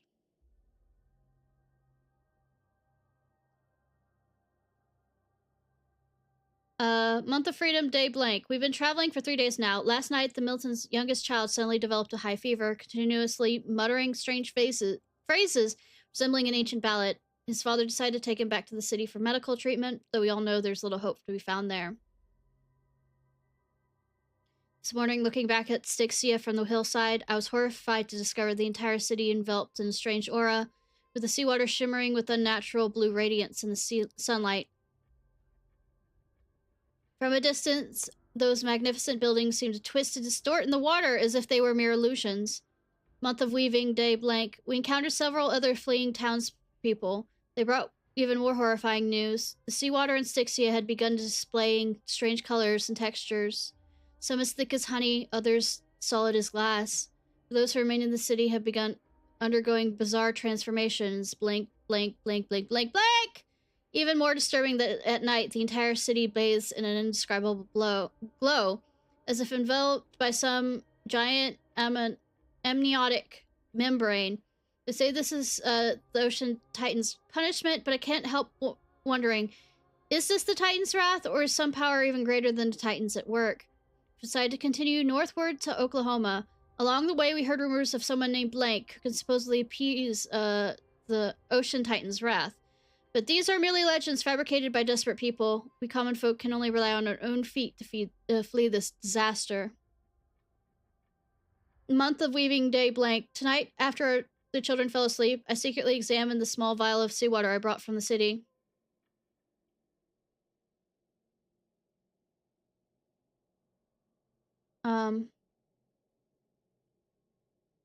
It was the last drop collected from the spirit water pool in Blank's temple before, the Ocean Titan's temple before he left. In the moonlight, it displayed a strange shimmer, as if something moved within. By chance, I discovered that gently tapping the vial with my fingers produced a peculiar sound, like a distant lyre notes and echoing. In that moment, I seemed to glimpse a mysterious woman standing upon the sea surface, sorrowfully playing a melody that no one else could understand. I don't know if this was illusion or reality, but if such a being truly exists, one who can hear the sorrows of Styxians, then as we embark on this uncertain journey, please grant us a flicker of hope, even if it's merely a beautiful dream. Oklahoma is now within reach. Yes, I know it's, Akuma, but I am saying Oklahoma because I am like that. Hi, Finch! Thank you for the lurk! I appreciate! Taking one final glance back at my homeland, the beautiful scenery of old is nowhere to be seen, only distorted masses of light and shadow undulating on the sea level, resembling foam heaped by waves before dawn, dissolving one by one, gradually revealing its cold and true nature. I need to run use the rest.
I'm back.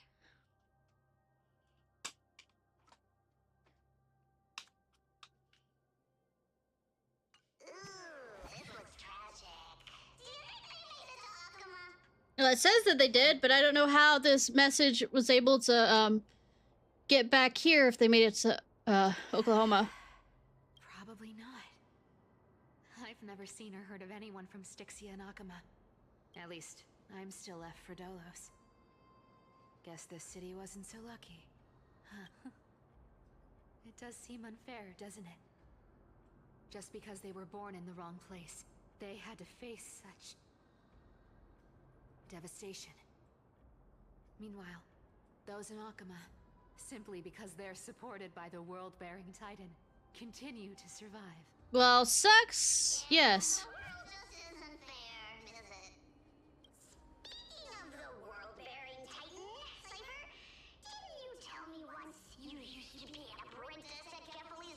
Oh, so we're having the background now. Did I? Yeah, you definitely told me, and I remember it clearly. Maybe it's been so long, your memory's gotten a little fuzzy.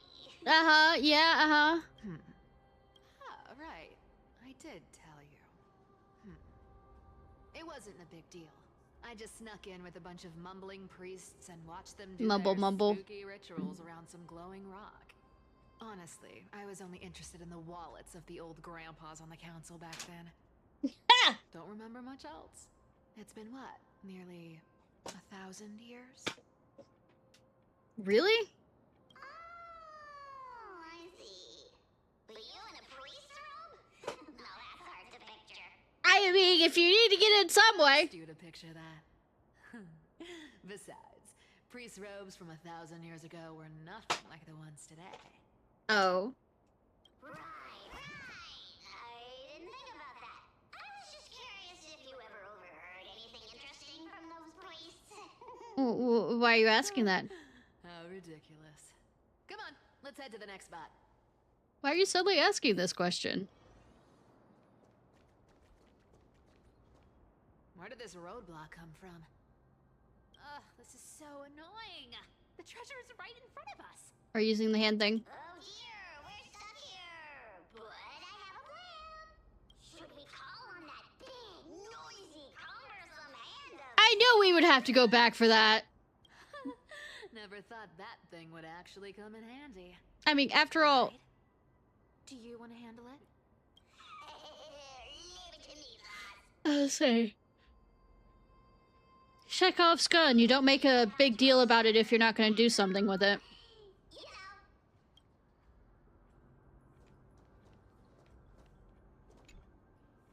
Hand of Zagreus.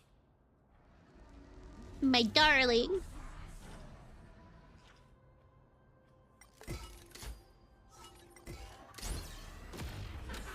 Violence. Looks like a charm. Not bad. However, I still don't see how this ties into trickery. Let's go to the next room. Hey, slow down. That question you asked me earlier. I think I just remembered something. Oh. What did I ask? Oh, my level of ADHD. Got it. No, that question. The one you specifically asked me. Right after we dug up the second chest? Forgive me, boss lady, but have you been under a lot of stress lately? A bit. Oh. Is that so? Maybe you're right. I have been a little on edge lately. I need to relax. Alright, let's move on to the next treasure trove. Treasure, let's go! Twinkle, twinkle in my chest, how this core flame is the best. Wow, when it comes to singing, I still sound better than you, boss. Bullshit. Go beyond all time and space on the journey of flame chase. You're making it worse just to piss him off, aren't you? Is it a trap? Oh, this scent feels like something incredible is buried here. Incredible indeed. If even boss lady says so, how could I not be excited? Do I need to give instructions here? Get digging. Barthos activates excavation mode, uncovering something hidden beneath the earth. What? Damn it. Oh, isn't this a golden scapegoat? Interesting. Looks like whoever buried this treasure wanted to play a little game with us. Want to play a game? Oh, isn't there a myth about this thing? Those who feared fire became sheep. Those who did not became human.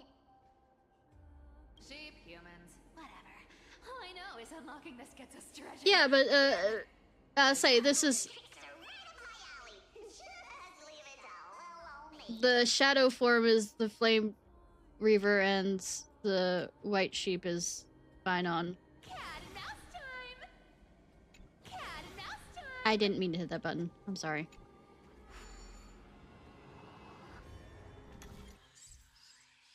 It's a whole this world, yeah.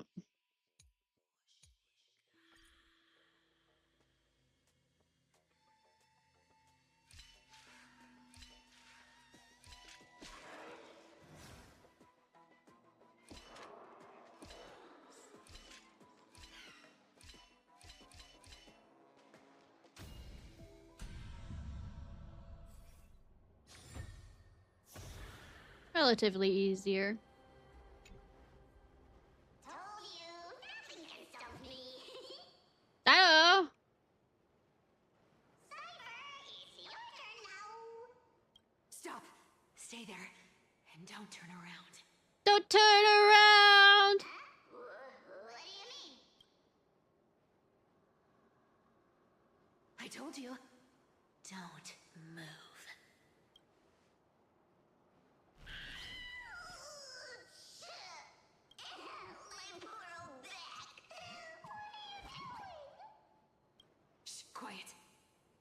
say anything unnecessary. That seamstress. She's listening. What, boss, do you mean? Stay put and keep quiet. I'll handle her. Aw. Whoa, whoa. Seamstress. Getting sneaky, aren't we? Did you think I wouldn't notice your little spies lurking around me? She's dead. As time passes, I find myself leaning more and more on blind luck. With only the power of this little nymph, naturally I couldn't slip past your sharp eyes, Cypher. Even if you could fully control Bartolos's mind, I would still be able to see through your disguise. Aglaya. You've gone to such lengths to spy on my every move. What exactly are you after? I've told you before, you don't need me to succeed. Why don't you just let this go? I already made an exception and got involved with Castorus and Grey Mystery. Asking for more now. Isn't that pushing your luck a bit too far?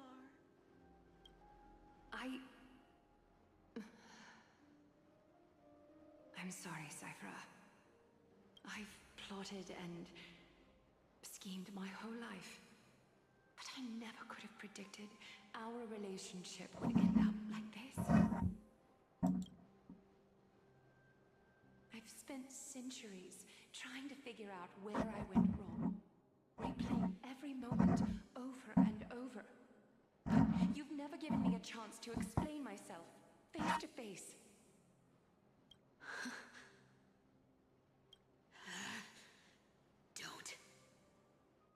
Don't talk to me like that.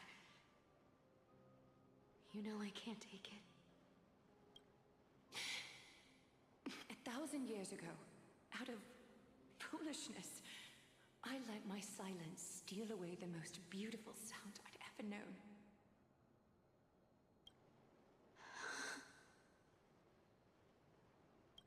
I see limbs. So this time, I must say this to you, even if it's all in vain. I need you, Cypher. The Chrysos Heir's mission needs you. The finale I've delayed for far too long. It's finally here. Whatever resentment you still hold against me will fade once I'm gone. Please, come back to Akama. I'm begging you. Without you, they don't stand a chance.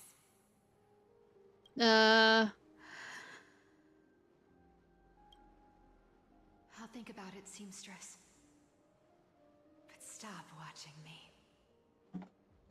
Unless you want to lose me for good. Well, she's about to be gone for good! Don't worry. As much as I'd love to hear your voice again, to see your face, it seems that chance will never come. Goodbye, Cypher.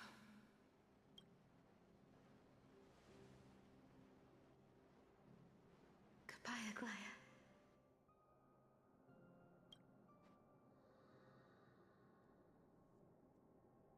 What a shame. I thought there'd be some real treasure under that goat's head. Turns out, everything in that chest was soaked in water from the River of Souls. Nothing valuable left. I mean, that's a sucky, treasure. These relics were once priceless. But time has eroded away all that they once were. Aww, hearing that from you makes it sound so sad. Because it is? Why am I getting all sentimental? I haven't even processed what just happened. That horrible woman. Where is she? Oh! If you see her, let her know this. As demigods, we can't avoid our duties forever. Could it have been back then when... Do you remember now? Looks like you don't need me to jog your memory. She must have slipped that nymph into your pocket while you were distracted. I don't want to know where that pocket is. Don't underestimate that bug.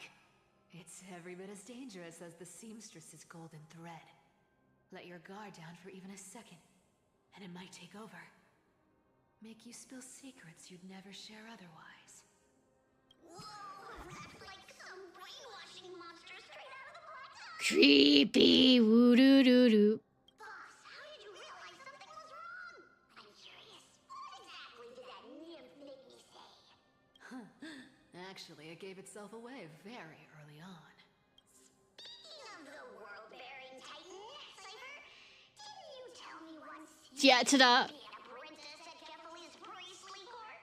We've been partners in crime for 1,000 years. We've talked about everything there is to talk about. Except for that one experience at Dawncloud. I never told you about that. I absolutely wouldn't have shared that with anyone. But, boss lady, there's a chance Aglaya wasn't trying to trick you? And as far as I know, the embodiment of trickery despises that golden thread which forces people to speak the truth. You'd never defend Aglaya. Isn't that right, Zagreus? You have a terrifyingly sharp mind. Yeah. After all, I'm the only one in the world who knows you're still alive. To make sure you survive the Titan trial, I had to fool the entire world. Nah. If you want to keep that lie from falling apart, you'd better keep playing your part in the days ahead. Damn. Even if it weren't for saving my worthless little life, I'd still walk through fire for Cypher without hesitation. You may have been reduced to this form, but you still haven't lost your way with words. Okay. Speaking of which, Cypher, you're not taking that wicked woman's words to heart, are you? Life's been pretty great lately. Why get into trouble now? Because it's the end of the world? Honestly, I've been thinking. Maybe a trip back now wouldn't be too bad. You're back again, Cyphera, your face. I need clothes. Anything. Just throw me something. A piece of cloth will do. Just enough to cover the wounds. I will pay back the amount I owe. I promise. You're bleeding golden blood. Yes, what about it? So what if I'm one of those Chrysosairs they talk about? Those infinitely strong heroes. World-renowned swordsmen. Exceptionally intelligent scholars. Cyphera. Oh, I'm sorry to disappoint. Who knew that group of amazing people would include me? A pauper. Thief. Con artist. Oh, sweetie. Maybe I should just make another cut to drain all this yellow stuff out of me. That doesn't... Stop it, Cyphera. I'll give you clothes. Warm you up and stay here. Stay in my workshop until you're healed. Aren't you going to ask me how I got these wounds? Doing something, stupid? Right. What's the use? I'm so good at lying. Even your golden thread can be fooled. If you can't verify the truth, why bother asking at all? I don't need to ask. Nor do I need to use the golden thread.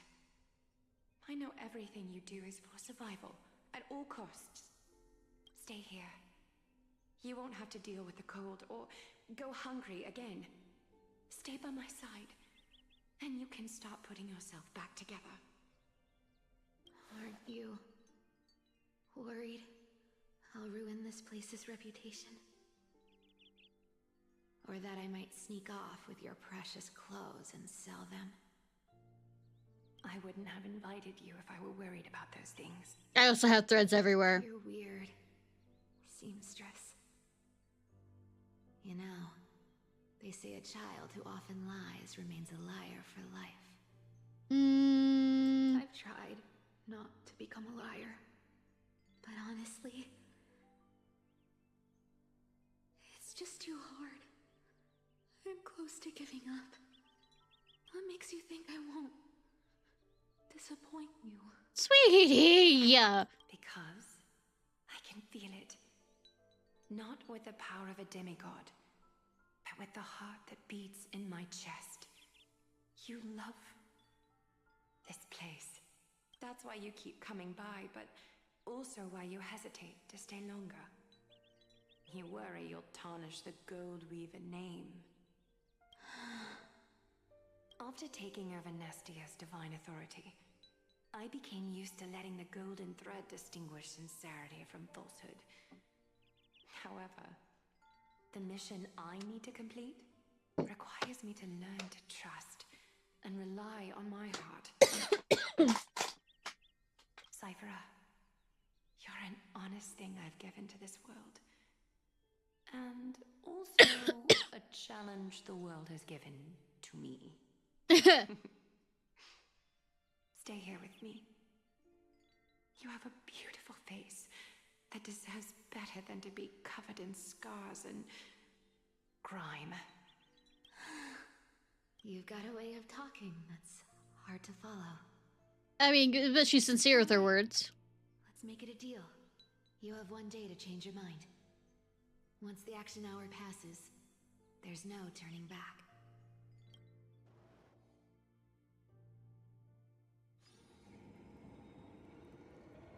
No, we're back at Dunhung.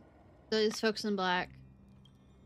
Not responding to provocations, nor do they seem to intend on fighting. What exactly are they waiting for? Pressure. Fear. Planting seeds of anxiety. Just hit them hard. This is the strategy they've chosen. Hit them hard. Huh. Organizations that seize their mission to eradicate that Chrysos heirs. Read some chilling accounts, stories of the cleansers using chemical arts to implant fragments of memories into their successors, ensuring that both identity and hatred live on. From what I know, these stories are true. The kindness we know today, strictly speaking, is the 27th kindness. Oh, wow. Objectively, the rise of the cleaners was both inevitable and necessary.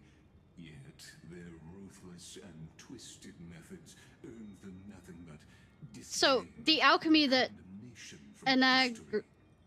Anaxis used isn't new. And still they endure, an organization persisting through time, now working tirelessly to obstruct the flame chase. Are they truly so terrified of the era Nova that Chrysos heirs strive for? In these crumbling end times, there are always those who find ways to profit from the chaos. Okay. To ask the vested interests to abandon their status, wealth, and ambitions in this world for a distant ideal may be no easier than creating a miracle. I wonder where Ishnai is now. Fuck if I know. If they're targeting me, she definitely won't escape their notice either. I hope all is well. Is that Lord Kratos? Yeah, it's Lord Handsome. There you are, Lord Donghung. We couldn't reach you on the teleslate, so the Holy City Guard almost assumed you two had met some terrible fate. Ah, we're fine. You pests crawling in the shadows, back off. Your plot ends here. Yeah, your gunpowder treason and plot. I know no reason why the gunpowder treason should ever be... Okay, sorry. I have to always say that. Run while you still can. It might be your only chance to survive. Stay away from Akama forever. If you set foot there again, the fury of its people will tear you apart. Because Aglaya is dead, and in the eyes of the Holy City citizens, her blood is on your hands. Fuck!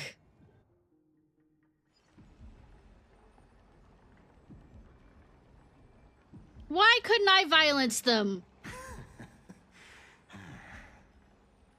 Looks like she was wrong about you. People tend to be, yes. She? Are you talking about the mastermind behind all of this? Well, she thought you were weak. She believed that even when you were facing the evil that you claimed to oppose, you'd hesitate to strike. Bitch, let me hit you harder. Misinterpreting mercy for weakness shows how arrogant and foolish your master is. They're still alive. With proper care, they'll pull through in a few days. So I can beat them again. I must warn you. I haven't fought a human in ages. I can't guarantee I'll always be able to hold back. That They're is a lucky threat. they're still alive. If you feel as lucky as they are, try me. Bro, you sound so cool. Finon is seriously upset. Get out of here. Don't show your face around us again. If your master wants to stop the flame chase journey, she'd better bring an army that makes Kremnos at its peak look like child's play. Damn. I've said it more than once, Lord Finon. We're not here to start a fight. You're here to keep us distracted long We enough. came only to ensure you weren't anywhere else. While you were unaware, we already accomplished our mission to buy time. So, Lord Finon, until next time. Smoke bombs and run.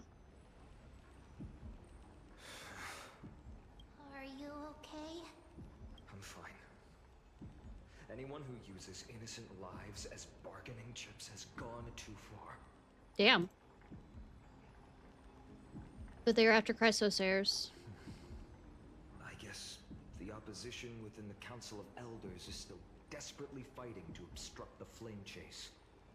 If the conspiracy is exposed, they'll be hunted down in the Holy City like rats with nowhere to run, no matter where they hide.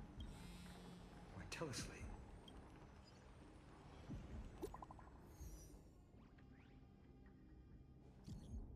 Global announcements. Due to force manager, the World Web operations will be temporarily suspended. Please stay calm and remain in your homes. What's going on? I mean, and Service area, try again. The thread enabled for emergency internal communication only. Lady Goldweaver is deceased. Please return to the Holy City at once. I know it's hard to believe, but please come back soon. On my way. Is this blasted? Those guys. What's it those guys doing? But how could they possibly? Stay calm. This could just be one of her schemes.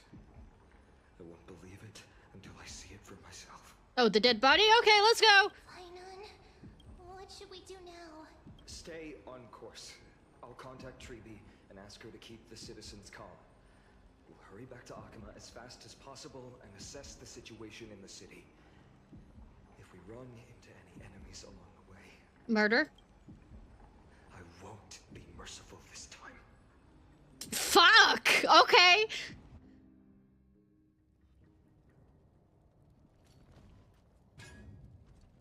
Cartonis?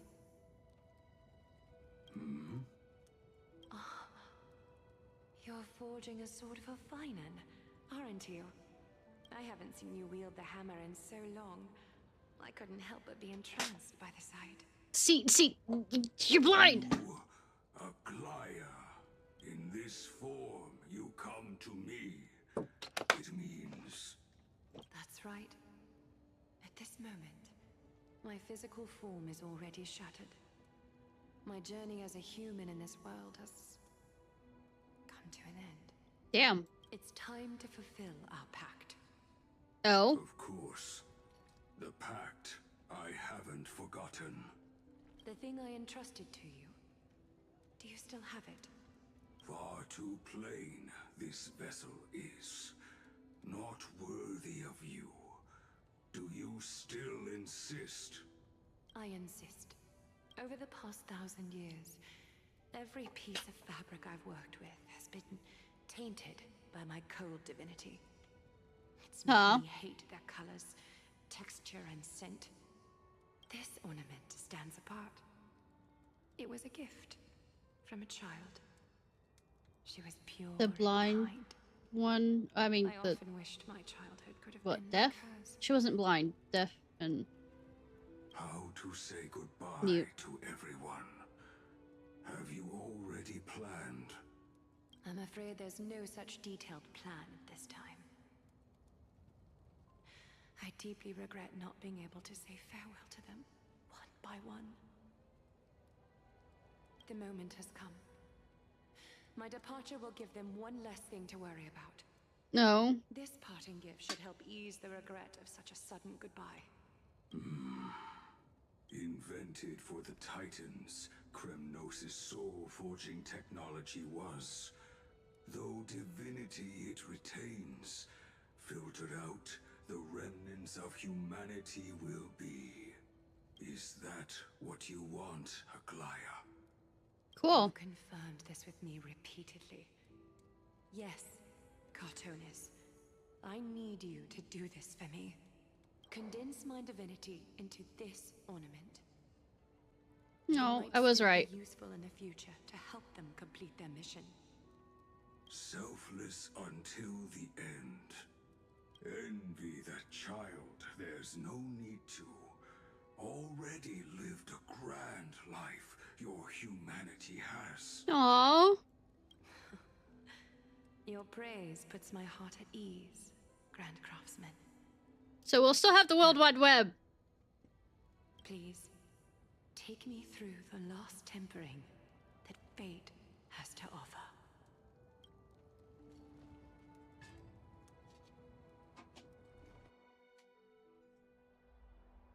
The city is silent, and tension is building with every passing second. The news is probably spread by now. Every household is locked up tight, and all the market stalls have closed down temporarily. Yeah.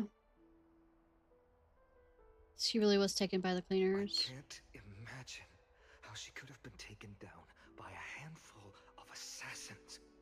I mean, why don't we find out? It's all a part of her plan. We'll see! We just need to go find out! All part of a larger plan. Treby must know something. She just couldn't say it in the message. Let's go find her. Oh, fight on!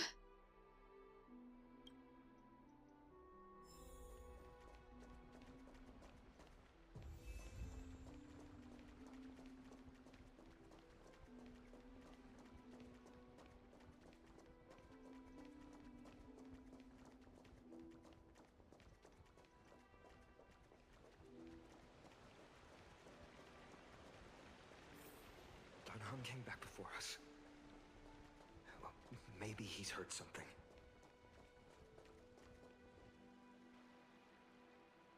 You're back. How's everything? No injuries, I hope. Don't worry. The cleaners didn't lay a hand on us. I mean, we laid a hand on them, though. Kratos, were you in the city when it happened? What exactly went down? Regrettably, no one knows the details of that moment. I mean, there are people. Eyewitnesses only saw... It's fine. Just tell me. Eyewitnesses at the Memorial Palace saw Aglaya fall from the Chrysos airbath. Oh, gods. She showed no signs of life by the time the Holy City guards approached to check. They were too afraid to jump to conclusions. After all, she was a demigod who lived for over 1,000 years, the leader of the Chrysos heirs. Most citizens of the city believed that death couldn't touch her. She was pierced through the heart by a uniquely crafted dagger. I saw it for myself. It's one of the weapons carried by the cleaners. Yeah. She really was assassinated. No, that doesn't make sense. Fine, The and ones who appeared in the grove and those who confronted Don Hung in the abyss didn't immediately resort to violence. They were just watching and trying to intimidate. yeah, and keeping us from coming back They here. didn't have any reason nor the courage to attack Aglaya. Perhaps. Speculating blindly won't help. Let's go find Lady Tribby, as she understands Aglaya's mind I'll best. stay here to lead the guards and maintain order. Find out what happened, but don't take too long. With Aglaya gone, someone has to take her place and lead Akama. Fine, un. Also, Miss Hyacinth was the one who declared Aglaya dead. You might want to speak with her. Thank you, Lord Kratos. I'll stay here to lead the guards and maintain order. Also, Miss Hyacinth was the... It's repeating. Where did Don Han go?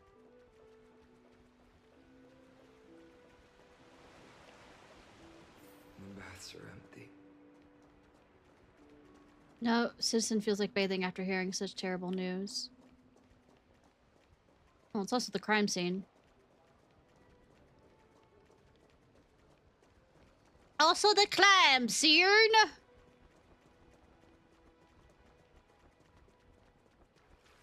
I mean, these guys look sad.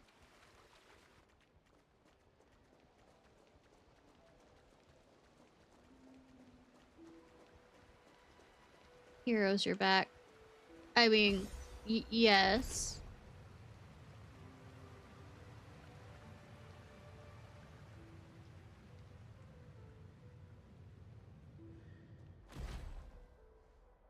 Hyacinth. You're back. No, we're figures of your imagination. We heard from Kratos. Are you alright? Fine. I've been staying close to Lady Treeby and Lady Trinan after the incident. It's great that you could come back so quickly. They need someone with them now.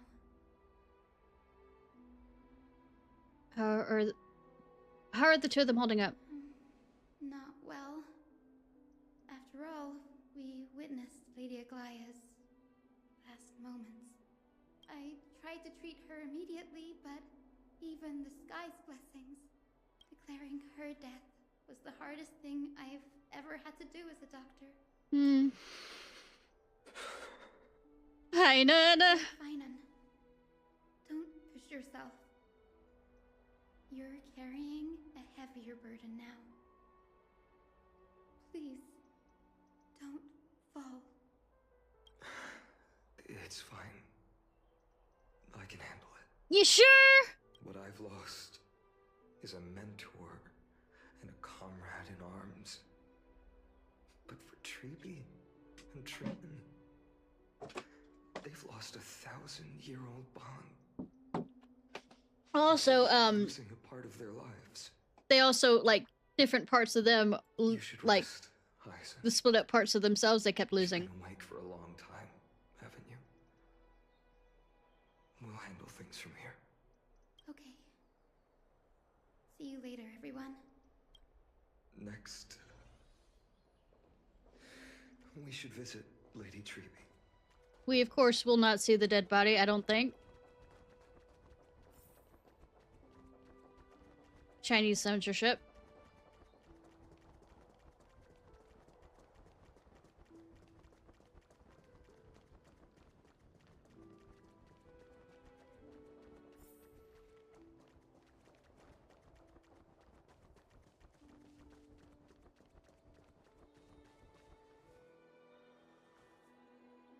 Snowy. Little Gray. You're back. Lady Treeby, Snowy, don't. Please don't apologize to us. You went to the grove to prepare yourself for the threats to Akuma. You didn't do anything wrong, so don't be hard on yourself. We were always by Aggie's side throughout this long journey, so we understood her thoughts better than anyone. She knew she wouldn't see the end of the Flame Chase journey, yet she gave everything without hesitation. I didn't mean to. I know what Aglaya expected of me. Right now, the last thing Akuma needs is... Should be noted that the flame chasers from Honkai Impact also did not survive, so the idea of that, having... I know that the creators were like, oh, they'll have a different course, and I'm like, fuck, believe that. The scroll over there was entrusted to us by Aggie. She instructed us to hand it over to you when the time was right. I think now's the right time. Oh, really? Who'd have thunk? Now? The right time? When everybody's dead? Sorry. 3. Tragic news heard head down. Okay.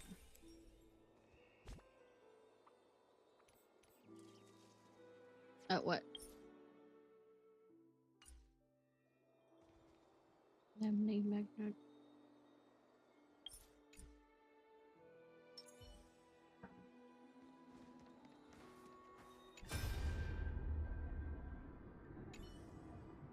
Aggie, so you really don't have to take the medicine anymore? No, teacher. Medicine can only steady my flesh, but it cannot stop the decay of my soul. I've already borrowed too much time from this world, and now the time is up. Now's the best time for my exit. Stop, Sniffle. Please don't cry on my account, teacher. I have a final selfish request. Can you lend me an ear? Aggie, go ahead. We will definitely fulfill it for you. I wish for my death to be quiet and gentle. I hope that my lifeless body will not be exposed to the eyes of the public. Teacher, I have faced too many changes in my life, but in pursuit of one thing alone, I have remained unchanged for a thousand years. It's beauty, isn't it? Huh? That's right, teacher. Beauty. Aggie, do you think Snowy is ready? 1,000 years ago, when I took up the core flame of Minstia, do you really think I was ready then, teacher? Born into this era, we had no choice but to grow amidst the raging waves, not set sail after everything was prepared. Finon, he will understand. He will grasp the duty I've left to him. He is mature enough now, no longer blinded by anger or hatred.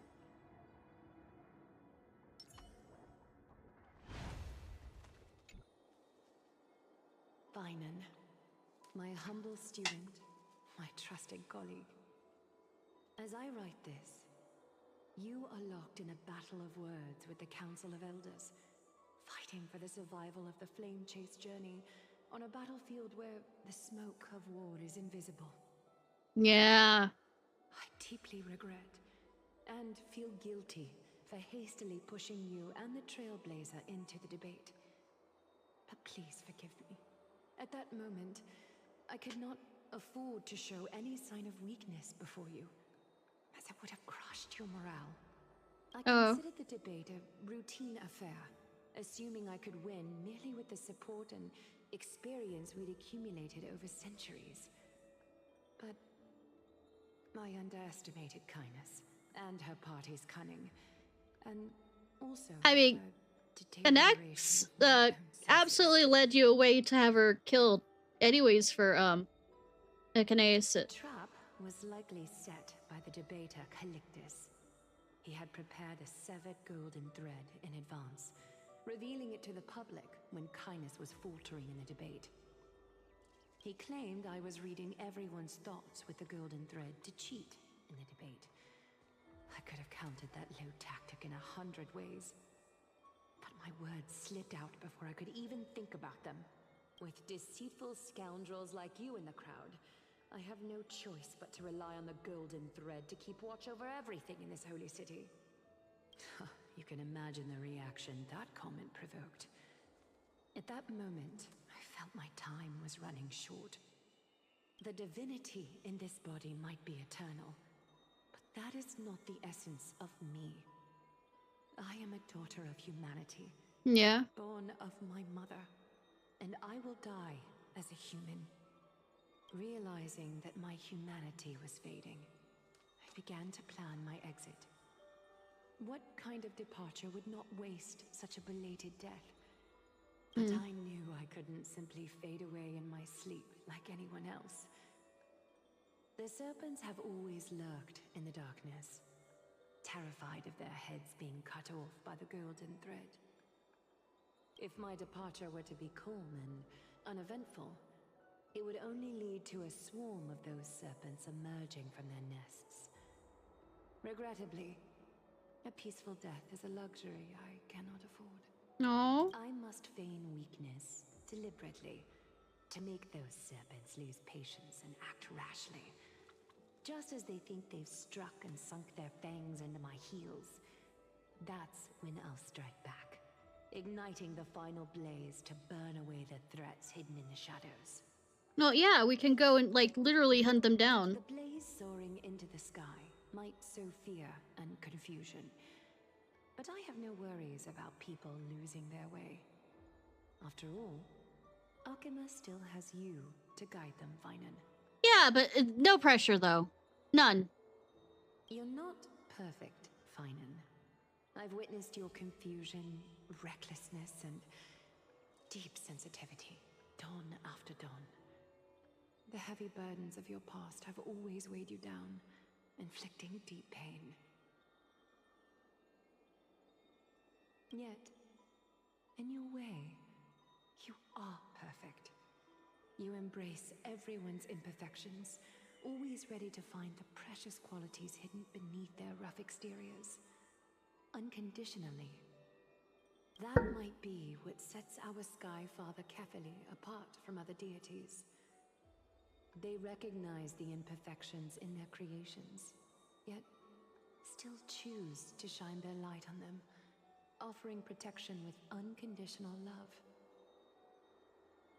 Finan, while you zealously pursued strife, believing it to be your destined path, from the very beginning, my thoughts have never changed. You are the destined world-bearer of Amphorius. No. The gate to Amphorius's future. Yeah, but still no pressure. Go, complete the flame-chased journey of the prophecy. Ignite the stars, and inspire hope in the hearts of humanity.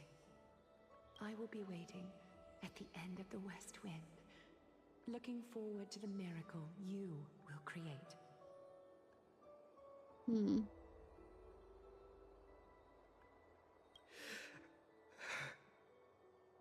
Aglaya, how could I possibly be worthy of the burning torch you've passed into my hands?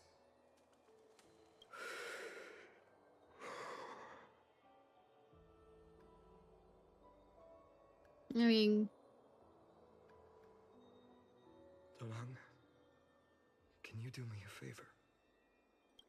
Whatever I can help with, just say the word. Please deliver a message to Lord Krateros. Have him gather the Holy City guards and the Kremnoans to spread the word from door to door. At the lucid hour tomorrow, Finan will speak at the Marmorial Palace. Fuck. Urge everyone who has concerns about the Holy City's future and the Flame Chase journey to attend this gathering. Tell them Aglaya has left Amphorius the seeds of hope. Yes. Understood. By us murdering everybody. It's been a harrowing day for everyone. Who did this? Please make sure to rest well and collect your thoughts. I need to prepare. Right on time. Finan. Cortonis. What brings you to Marmorial Palace? Oh, Finan says so sad! Ah! Settled before coming to see you. Is there something urgent, Cortonis? How are you holding up, I wanted to see. Better than I expected you seem. There's no room for doubt anymore. It's time to take action and show everyone that the leadership of the Chrysos heirs is still strong. Right. Your assessment is... Now, here. Take this. Oh. Swordy! Is this it? You've completed it. Dawnmaker. The name I've chosen for it. Damn. Before dawn, prepare for battle. For tomorrow, wield your sword. Befits your stature, it does. Chrysos heir. Dawnmaker. Unbelievable. You've never seen that black-clad sword master. You've recreated this so precisely, just from what I described. Precise, your description. Damn. Imbued it with the power of dawn I already have. Guided by your will, gleam with golden flames. Its blade will wield it. Oh. May triumph Sorry. always be yours. Thank you, Cortonis. I will use this sword to protect the beings of Amphorius. Another thing there is. Oh. What's this?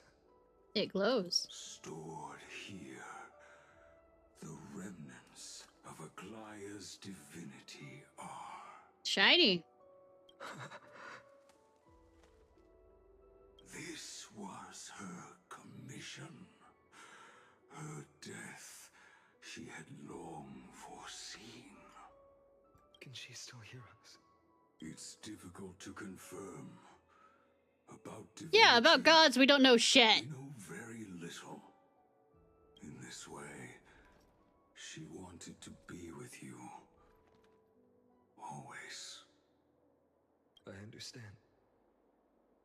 Let me keep it. With this God. Oh. companion by my side. May this world never have a need for a deliverer. Mighty. Someone told me long ago. But when the world dashed her hopes Oh, wait. and fell It's into Siri. disarray, Or whatever. Siri. if she could see me now, leading from the front, rallying people against their destiny, she would surely smile.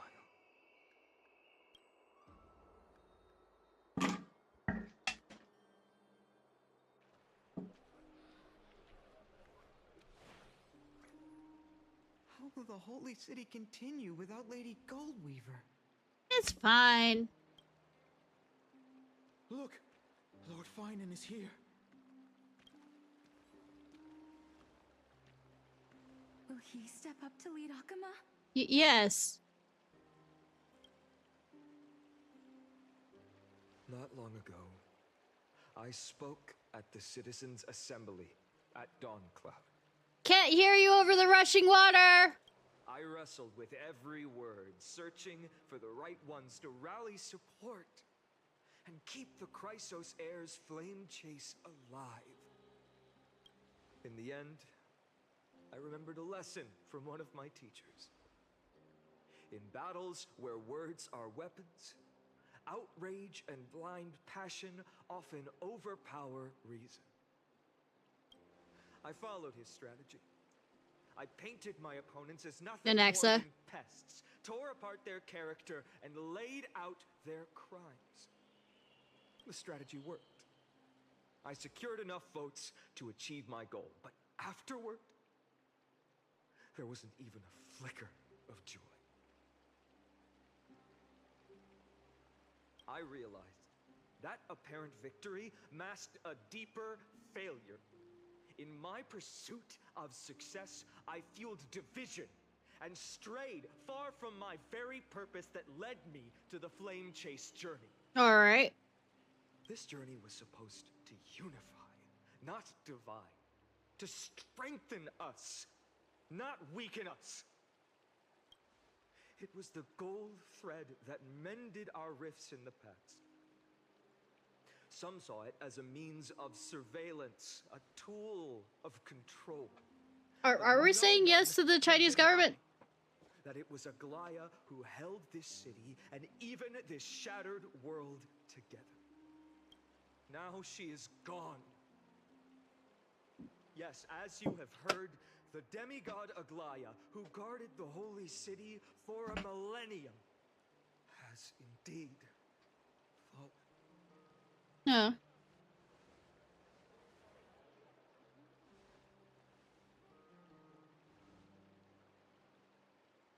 Who murdered Lady Goldweaver? Find the murderer! Make them pay!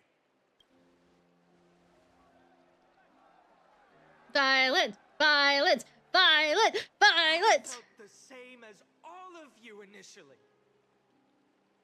I wanted to stand here beside you, to condemn the sinners, to discuss This is a retribution, small group. and to see justice. Why do we have without children here, by the way? But my perspective has changed.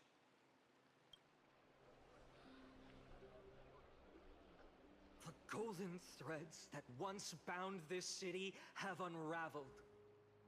Yet no one is celebrating their freedom from control. In the empty markets and bath chambers, one feeling lingers. Unease. Deep down, we all know the last safeguard against the harm we may do to each other is gone. No divine power will protect us from the malice in our hearts. Damn right. From now on, only the moral code we choose to uphold for ourselves will stand between us and the abyss. Yeah, there. Finon has a way with words. Damn right he does.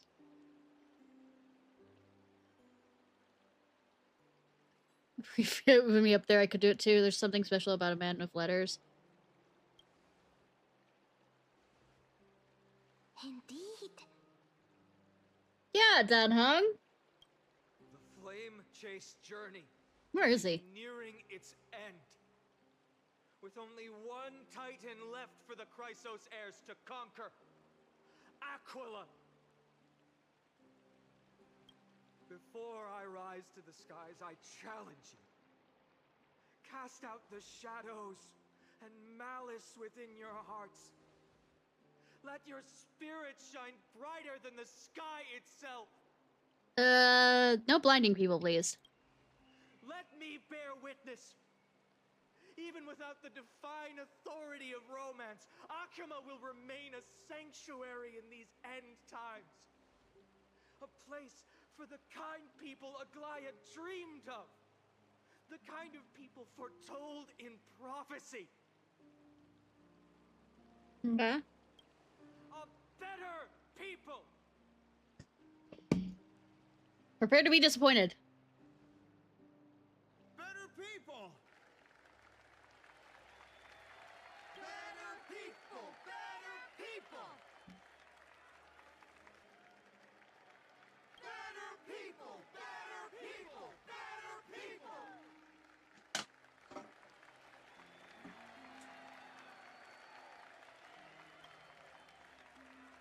I appreciate your willingness to accept the challenge.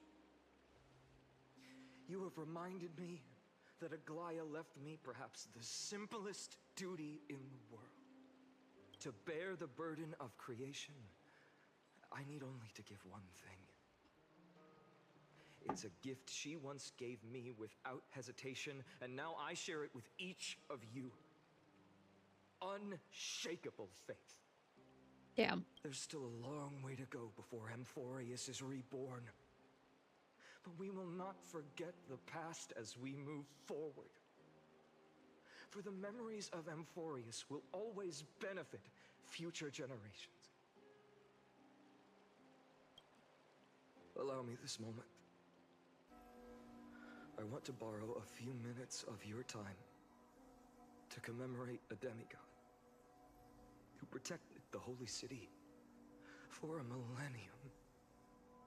She was Akama's dressmaker, the leader of the Chrysos heirs, the gold weaver, Aglaya, and her greatest feat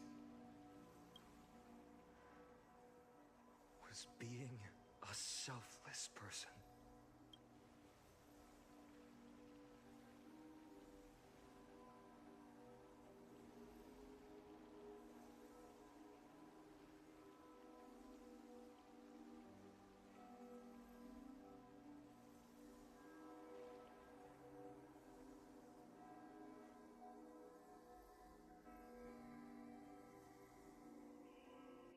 That singing sounds so familiar. That's our song, and Snowy used to love it. Yes, Lady Trian. For that child filled with anxiety. No. Your songs always dispelled the clouds in my heart. Even if for just a moment. It's such a pretty... Snowy was so cute and kind when he was little. Little bitty. Now... Oh, he's fucking adorable. Come on. Maybe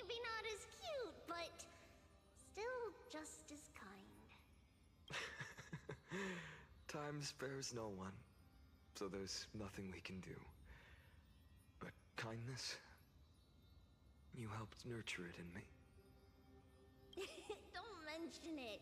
Your light is as bright as ever. Keep it up and stay strong. See you, Snowy. Goodbye, Lady Tree. I heard what you said. Are you suggesting the debate tactics I've taught you are nothing but sleight of hand? Naxa's not happy with... Not at all, Professor Anaxa. Honestly, without those techniques you taught me, the flame chase journey might not have survived.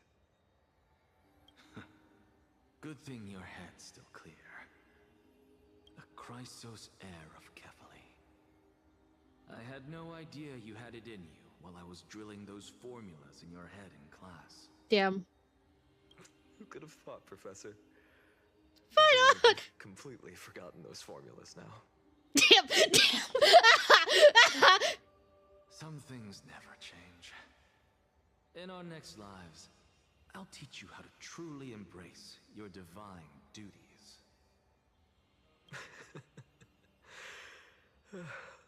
I'll be waiting. Goodbye, Professor Anaxa. Miss Castros, aren't you going to say something? Lord Finan, you have always been so approachable. Ever since we first met, you've seen me as a friend. It was the first time I understood what everyday friendship was like. But that's dangerous. Yeah, but... and? Dangerous. Laughing and chatting with you, I sometimes forget who I am. And for someone with my kind of power, that's a real hazard. I hadn't thought of it that way. Sorry, I forgot to consider your perspective. Please, no apologies. Despite everything, thinking back on the times we spent together makes me really happy. I feel the same. Goodbye, Finan. Goodbye, Gastras. Aglaya. Remember, Finan, after completing the flame chase, leave the decision to initiate the miracle of Genesis to the Amphorians. The Chrysos heirs are the executors of the prophecy, yet they, the people, are the true masters of this world. Rest assured, I always keep your teachings in mind. The difference between a presumptuous hero and a tyrant is a fine line. Well, good that you learned that before, Kevin. Well said. You've got a good memory. It's late. Anything else you'd like to add? Anything else? Even in your imagination, I'm not one to show my... Imagination! No worries. I've long understood how difficult it is for you to open up completely. Thank you for bringing me here, Aglaya. You saved me. Maybe what I wanted to save wasn't you, child, but this crumbling world. Goodbye, Finan. Goodbye, Aglaya. Oh, yeah.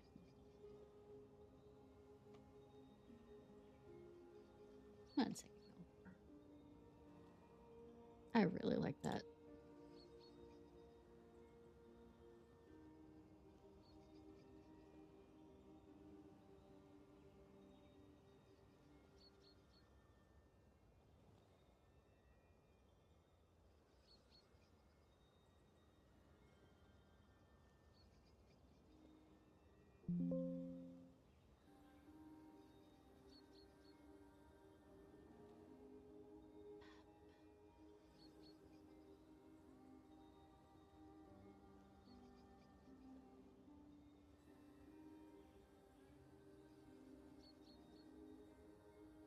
All right.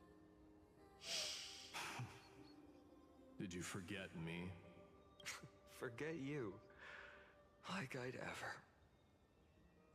Fuck, come on. But he's not dead. Parting ways forever. You're just off to guard the gates at Castrum Kremnos. Let's not make this a tearful farewell. He's dead. You know just how to make a person uncomfortable. I have a feeling we'll meet again in this lifetime. Let's have another showdown then. But I thought that you said Deliver. he won't meet again in this lifetime. That's very confident of you. I've changed since then. A bit. Have you seen this sword? It's a masterpiece freshly forged by Cartonis. A bold statement for a mere mortal who hasn't yet claimed the power of a titan. Just fuck already. See you around. Fine enough, Ides Elysiae. It's a date, Mightimos. Oh yes, it is a date! What a poignant, yet splendid journey. And it's still not over yet, is it? Yes, Cyrene. I was right. In the end, you did become the deliverer in this story. A lot has changed while you were away. I've met so many people, tried so many things. I've found new resolve. And I've let go of some attachments. I'm not the same person I used to be. I mean, we tend to, when we grow. But to me, you've never changed at all, Finan. You've just become more clearly yourself. Days later at Dawnclaw. Dawn Cloud! Dawncloud. This place holds so many different kinds of memories. I remember you could see the Goldweaver sign from here, all the way down the mountain. But my eyes aren't what they used to be 1,000 years ago. Cypher, you seamstress. Tell me, does Akama have any treasures so rare that not even your... I mean, our shop has seen? Our shop. I heard there's a gem of all worlds hidden somewhere in Dawncloud. Apparently, it's a piece that fell out of the Dawn device. Oh!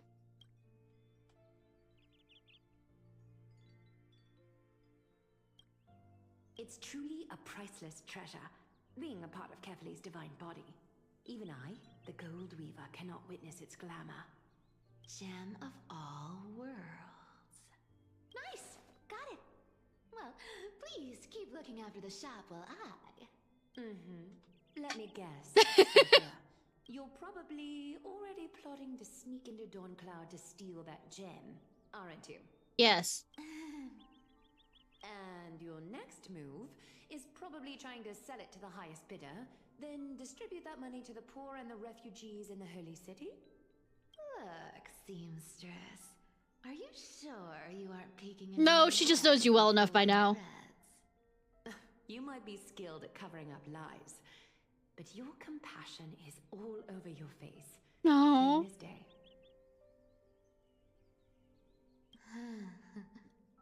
Don't lie to yourself. Do you honestly think this is the right thing to do, Cypher? What else am I supposed to do? That's the only thing I can do with my power. You keep talking about how I have the potential to become a good person. Robin Hood this. Or even what people call a hero. But I don't know what I need to do to get there! I can't weave golden dresses like you! I can't sing as well as Miss Hyceelins! And I definitely don't know as much as Big Sis Treby!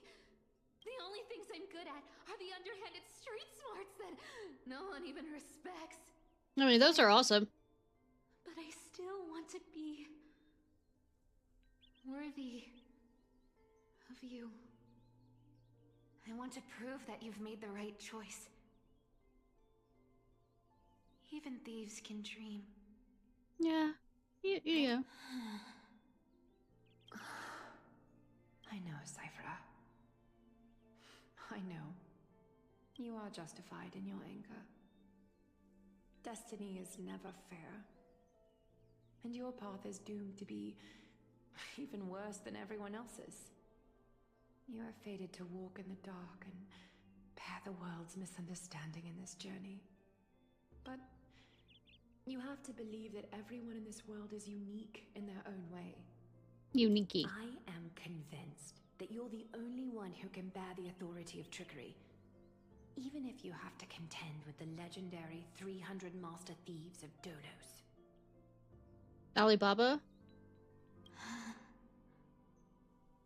Aglaya. I just want everyone to believe that the world is beautiful. And that everyone is simple. And kind. If only I could get everyone to believe that. Would that lie become reality? If enough people believed in it? I mean, kinda. Even though it's a lie. Lies will always be lies, Cyphera. But sometimes they can be more noble than the truth. Huh. Are you really planning to just stand there forever? Honestly, sneaking around doesn't suit you, Deliverer. I never thought I could slip past your sharp ears, Miss Cypher. I just didn't think it'd be right to interrupt when you're obviously lost in thoughts. So you say. Still as charming with your words as ever, boy. Your speech at the public baths wasn't half bad. I'll admit. It managed to touch my heart. Just a smidge. Just a smidgy. Thank you. I had a feeling back then that you were in the audience. Intuition certainly is a thing of wonder. Oh, and you didn't call me out on the spot. You waited all this time to tell me. I mean... I thought you'd need some time to yourself. After she passed calling you out. None of your business. Enough small talk. Tell me, what kind of trouble did you run into that you need me, the super old-timer, to step in? We've only met a couple of times, but you've always gone straight to business. I respect that about you, old-timer, so I'll cut to the chase. You're probably aware that Aglaya has earned the support of the entire city for the Chrysos heirs. Everyone believes that she died at the hands of council members who were against the flame chase. And the citizens' fury has been dragging these schemers out of the shadows one by one. Nice. I see that smirk. They didn't get everybody. To this day, we still haven't found Elder Kindness, the leader of the cleaners. I see. You're afraid she'll do something wild now that she's pushed into a corner, aren't you? Yes. I believe that Kefali's core flame, forever enshrined above the council theater, would be the opposition's final trump card against the Chrysos heirs. We're setting out to campaign against Aquila in a few days. With the Chrysos heirs gone, it'll be their best chance to strike. You think those desperate dogs will try to snatch the core flame while you're gone? I mean, did he stutter? So, you want me to give them a nice long walk while you're away, right? You sure saw right through me, Miss Cypher. I know exactly what you can do. Godlike speed, perfect disguises, untraceable movements, and that most enigmatic authority of trickery. That you die over a petty I have only coin. one request. Please, use whatever tricks you need to protect Kefali's core flame. Even if you have to deceive the rest of the Chrysos heirs as well. Hey, Deliverer. Do you honestly think that there's no way I'll turn you down? Do you even have any plan Bs if I decide to nope out on this? As the demigod of trickery, there are no other trump cards in the world that can outrank you. I'm sure you know the answer to your own question, Miss Cypher. Damn, call her out. Confidence. You talk as if you have everything in the palm of your hand. Huh. So you did learn a thing or two from her. I'll give you that. Then let me tell you something you don't know. The Flame Reaver. They've been watching Akama closely. Surprise, surprise. Bet you didn't expect that, huh? I've been tracking them all this time. And this is my conclusion. That lunatic may have lost their mind, but they're no fool. Why do you think they haven't made a move on Akama yet? Professor Anaxa once analyzed this. He thought it was probably because Kefali's core flame was protected by the Council of Elders' secret arts. Ha! Sacred art's my foot! I could break those mechanisms with a flick of my finger. Allow me to let you in on the actual secret. They probably held off from attacking Akama because the Seamstress's defense network was way tougher than you thought. Now that she's gone, and you're heading out to the Eye of Twilight, with the city's defenses in shambles. What a dangerous situation we find ourselves in. Oh yes, what a dangerous But situation. since you're the one who brought it up, I'm guessing you already have a solution in mind. Just look how ridiculously calm you are right now. I mean, at this point, panicking won't do anything. Consider this a 2-for-1 deal. I'll keep that lunatic entertained on top of protecting Kefali's core flame. You owe a big favor after this. You have my deepest gratitude. That Flame Reaver's power is truly unfathomable. Please be careful. Emanator of... So Don't I'm not... forget, Deliverer. There's a fundamental truth in this world. Cyphera will always get the last laugh. No need to worry about a demigod. I'll do my job. So you need to make sure you don't die before you pay me. Meanwhile, in the Grove of Epiphany...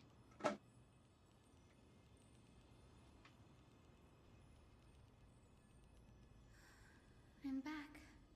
I've been trying to stay away from here since the Black Tide destroyed the Grove. And through that, stay away from the memories that might make me sad. I mean... But the wind keeps pulling me back. Maybe that's the Twilight Courtyard's duty, after all. Yeah! I know, little Ika. I know. I might keep pulling on her, and when I played Cypher, I wasn't particularly thrilled with it. We have an even more important mission this time round. Lord Finan has already set the date to campaign against Aquila. Being a descendant of the Sky People, You're right. At least I can still afford to get lost in thought once in a while. Oh, ancestors. Please wait for just a bit longer. The time I spent in the Grove deserves some reminiscence.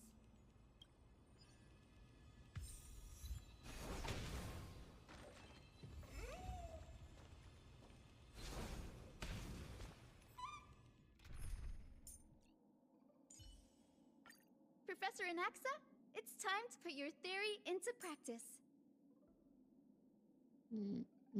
Yeah.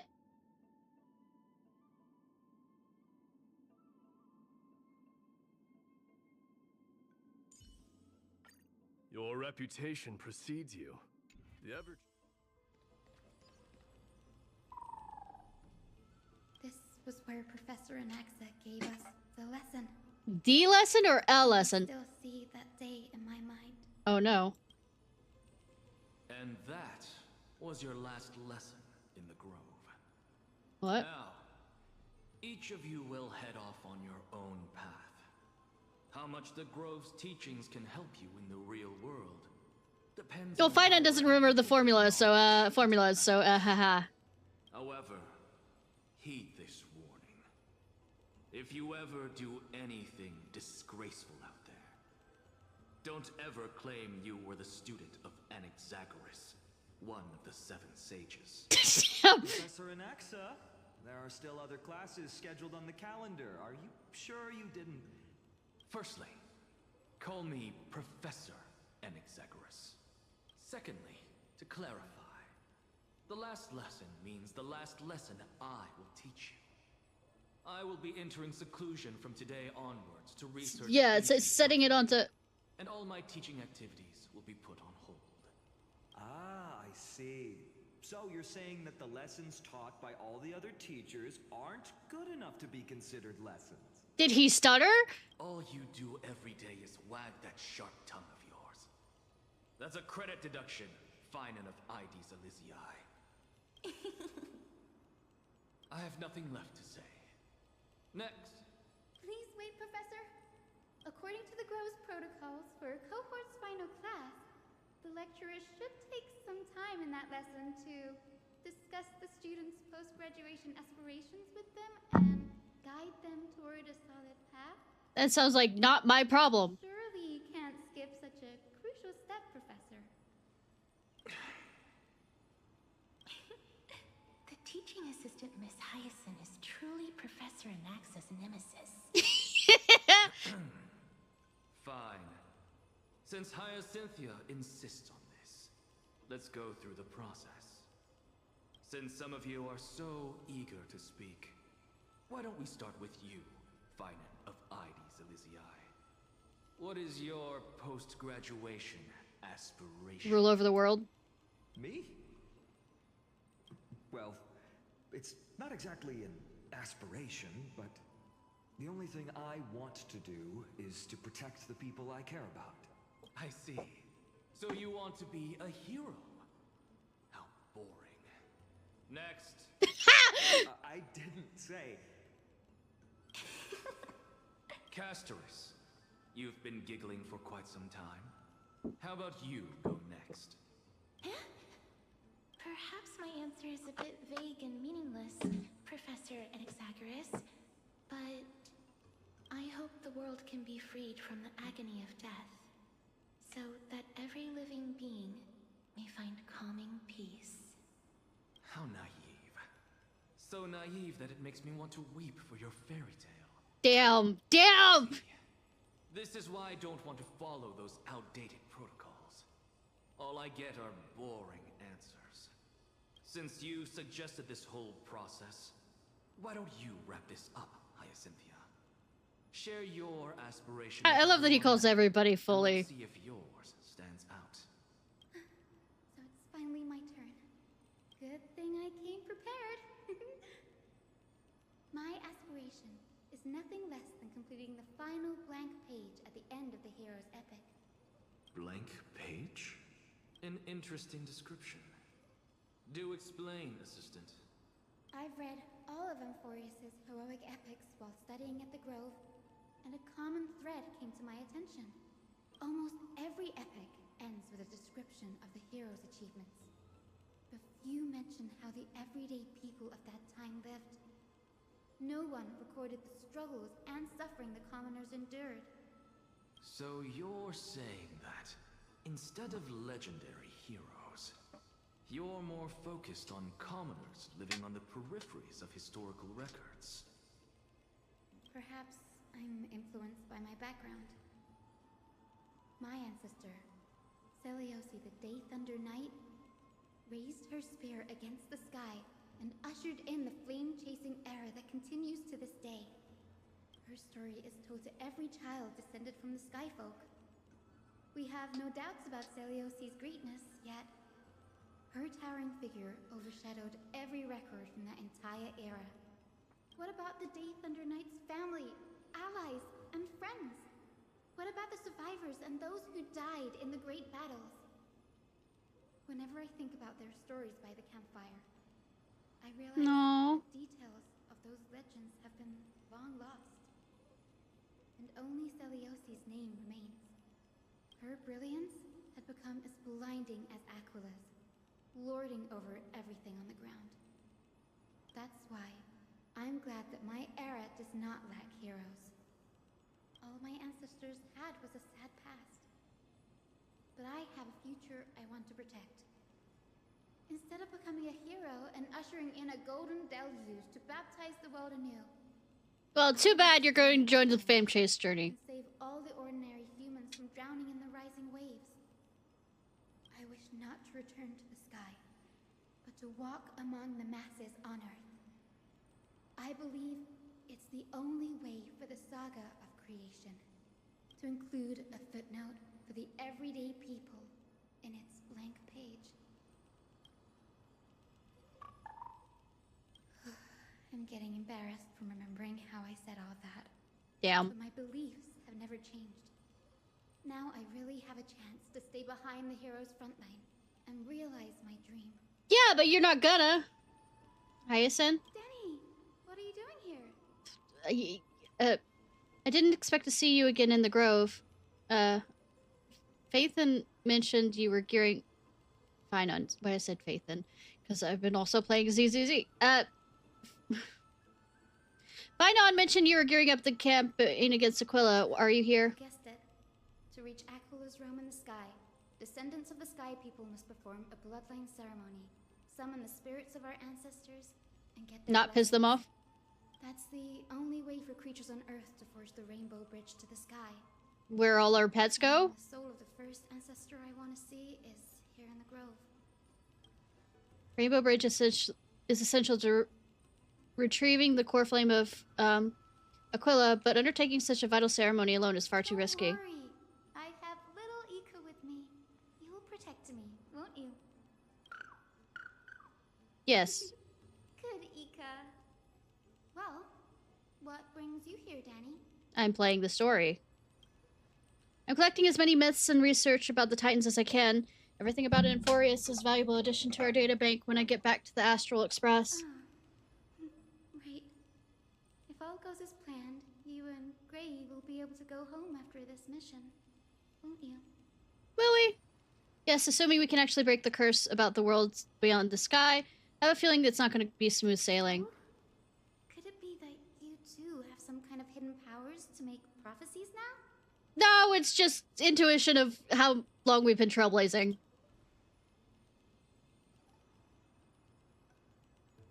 It's not that, but I'm starting to question how real everything is after a conversation with a member of the Council of Elders. Nope. I didn't understand that either, little Ika. Don't worry about it. There's a lot I still don't understand. Oh no, Don Hung doesn't know. Since we've already met up, why don't you come with me, Danny? Yeah. Was thinking the same thing. The Grove is fraught with danger right now. An extra pair of hands translates to extra security. That's the dependable express guard for you. So, shall we get going?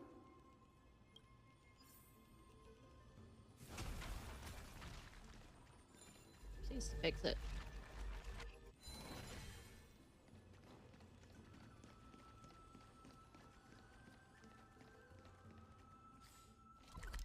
Okay, it's not that weaving. Speed, boy, speed. Is vibrating. There must be memories of an ancestor nearby.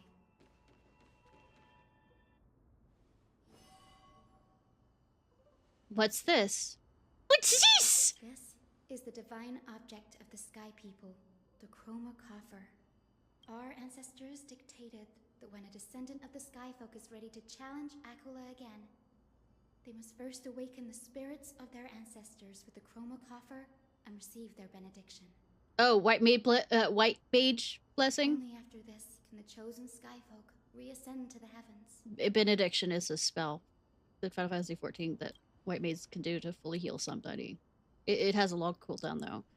Is it to prevent those who are not qualified from pointlessly losing their lives? Prudent, wouldn't you say? The soul of an ancestor slumbers here. Now, I will awaken them. Right. I am Hyacinthia from the Twilight Courtyard, a descendant of the sky who has inherited the duty of flame chase. The time has come to fulfill our clan's destiny.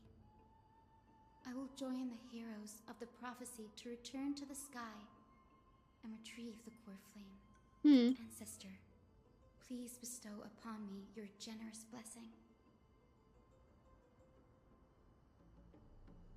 Listen carefully to Sin talk with the...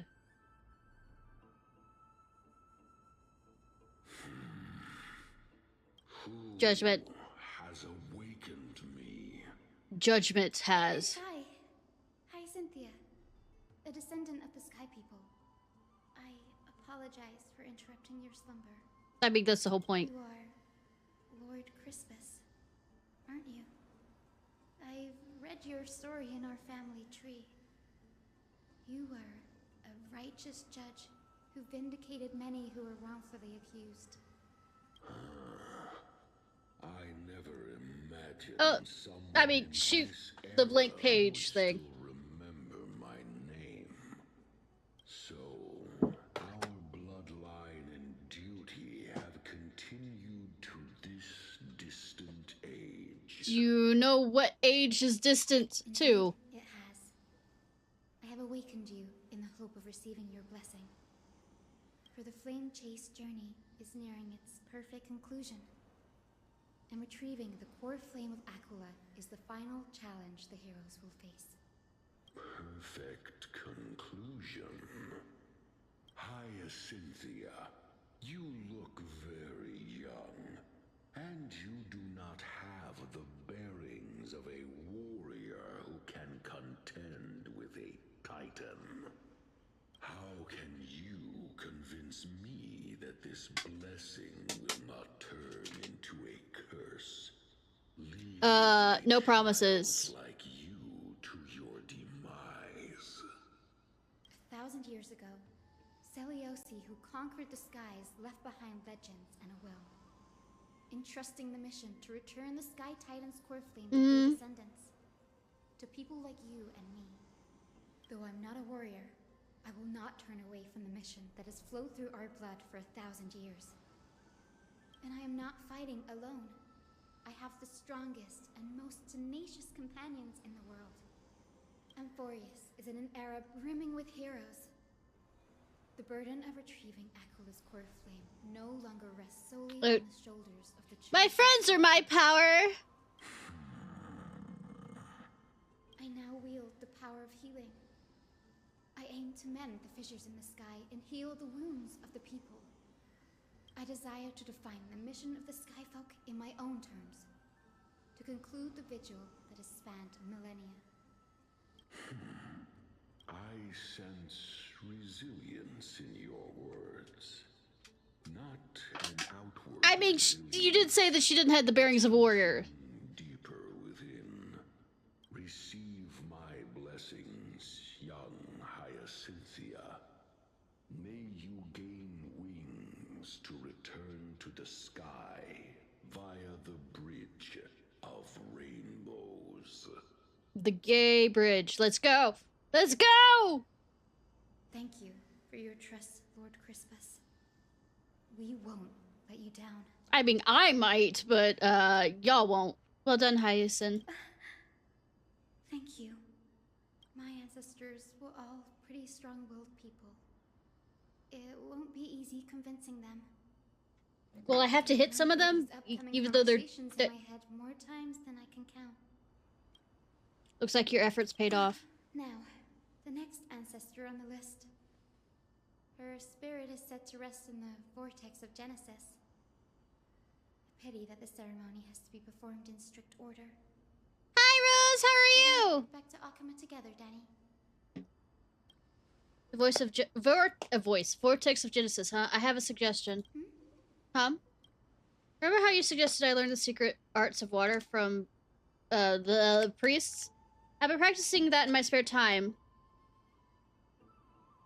It made some progress. Now, as long as I have spirit water with me, I can use those techniques to carve a path directly to the Vortex of Genesis. That won't, come in handy. I didn't expect you to keep at it this long.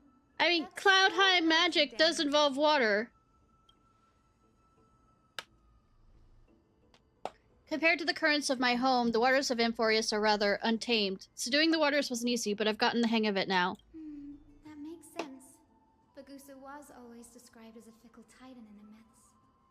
Since you're offering, then let me put your skills to the test, Danny. Danny's skills will not do anything. Oh wait, you're talking about Dunhung. The spirit water gate formed with this technique isn't as stable as the ritual basin. I'll likely let only one person through.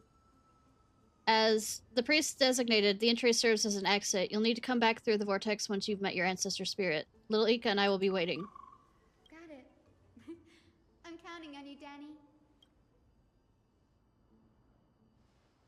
Under raucous steps of their frenzied dance, the roar of celebration hides the world's heartbeat. Spirit water reveal the way.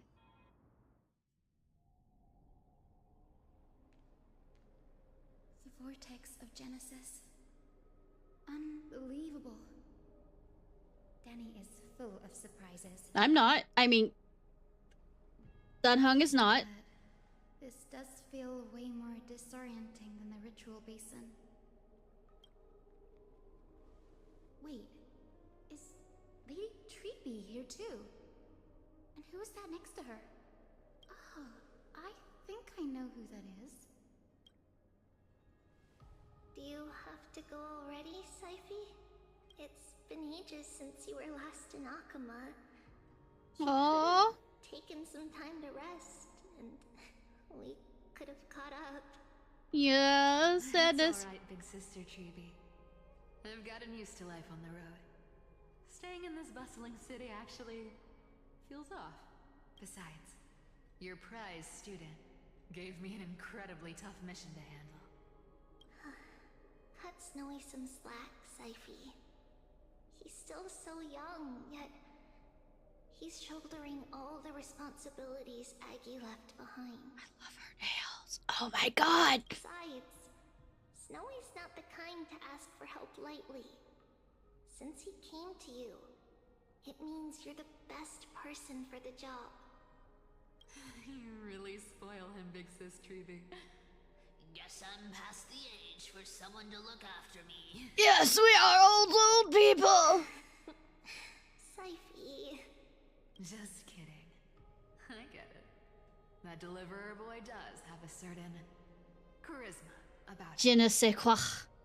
It reminds me of Aglaya in her prime. Anyway, I'm about to head out. Oh, big sis Treeby, before I go, got a little gift for you. Hey, Woofy Woof Woof! Well, didn't expect you to be so thoughtful. What's in it? That's a part of the game too. If you want to see the full picture of what's inside. I'm doing well. How about you? A gift with a mysterious twist? Seriously? Huh? Looks like we have company. Lady Treeby, and this graceful lady must be Miss Cypher. No siphoning. I'm Hyacinthia from the Twilight Courtyard. Everyone calls me Hyacinth. Pleased to meet you. Got sidetracked with bluing. Ah, really? Bright and cheery as a lamp. Well, hello there, pink child. I'm Cyphera from the long-fallen city-state of Dolos. As for the rest, it's all in the history books, so I don't need to repeat it here. So, you're from the Twilight Courtyard. Does that mean... Little one's Tribby. She has a part of herself that's also called Trianon that's still around. She broke herself into thousands of selves to do this mission. Not this mission, but the slave tracing journey. And there's only 2 of them left. Yes. And that's Hyacinth. Descendant of the Sky People, the Chrysos heir about to take over the authority of Sky. Whoa! That's unexpected. I figured Celiosi's descendant would be, I don't know, taller, stronger. Well, her model is kind of like Barbara from Genshin, that everybody makes that joke. Zinni is a master of her craft. She's the most skilled and dependable physician in all of Amphorius. Don't worry, Lady Cypher.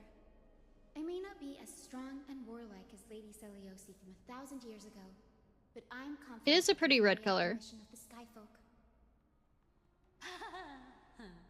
All this talk about missions, you're making it sound way too serious.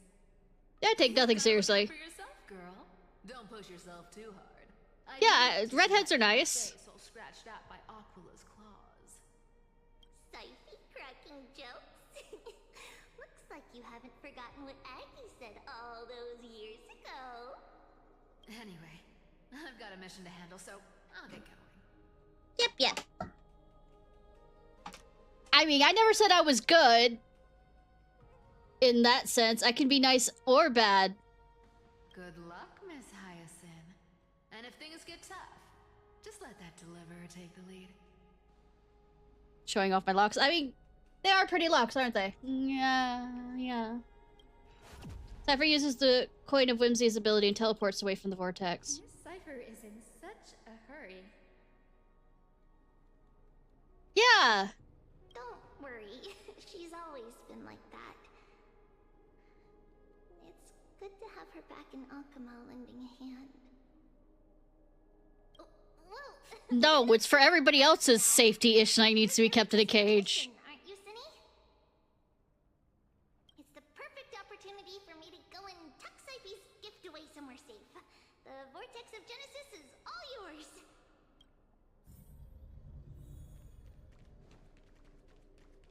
We're going around for ancestors. Still Fox and Cage, yeah. Prophecy to return to the sky and retrieve the core flame. I mean, I could dig out of the cage whenever I want to. Ancestor, please bestow upon me your generous blessing. Skip this narration. Oh, it's nice that they added that to it, but I'm going to converse with the... Child, what brings you before me? Could it be you're a descendant of the Sky People? Could it be the NPC person who does a lot of the female voices? Yes, I am Hyacinthia of the Twilight Courtyard, the successor of the Sky People's flame chase duty. You must be Gem Electra. Legend has it that during the Chrysos War, you led our people to ally with Akama and held back the Kremnoan forces. It was your victory that earned the Sky People a place in the Holy City. Hyacinthia, you seem well versed in our clan's history. I mean, why not? And this is the Vortex of Genesis? How would you know? Did they just bring your body here, spirit to be here? Look, 10 stars have already been lit. The Chrysos Heir's flame chase journey is nearing its end. Are those the core flames of Fagusa and Giorios? Does that mean Hycelans and the Mountain Dwellers successfully carried out their duty? As fellow pillars of Amphorius, who would have thought that Sky's duty could only be fulfilled after 1,000 years? I mean... It's because Sky shelters all beneath it. If it were to shatter, the world would fall apart with it. That's why Lady Aglaya made the core flame of Aquila the final step in our campaign. Aglaya? Is she still on the flame chase journey after 1,000 years? No, she's dead. Unfortunately, she has recently left us. But you're right. She was indeed still guiding the Chrysos heirs forward. And have a sinking feeling that there's gonna be more death before the end of this. Incredible. That girl actually managed to endure the merciless erosion of time. And lasted for so long. Answer me, Hyacinthia. Since you recognize me, you must have also read my writings, no? Every record regarding my lineage is etched in my memory, including your words.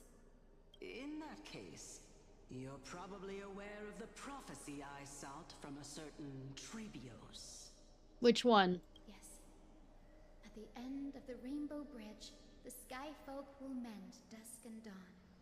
But unfortunately, no ancestor has ever been able to truly decipher its meaning. I mean, you're a healer. Get the... I see. Yet, Trebios' prophecies never fail. She's a healer. Perhaps you'll be the one to witness its fulfillment, child. May the prophecy lead you to a gentle fate. Thank you, Lady Ectra. Whatever fate the prophecy holds, I'll face it head-on. It's only by giving everything we have that we can truly accept any outcome with a smile.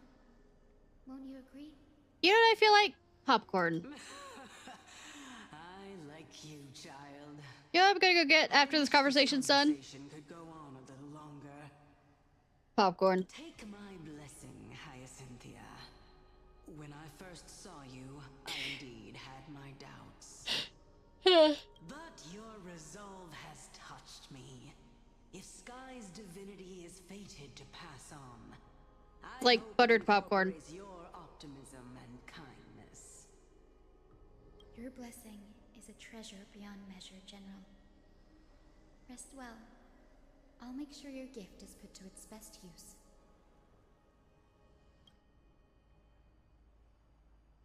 General Ektra is so different from how the records described her.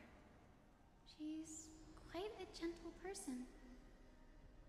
All right. But I am boring, Wolf. I shouldn't keep Danny and little Ika waiting. I haven't been waiting.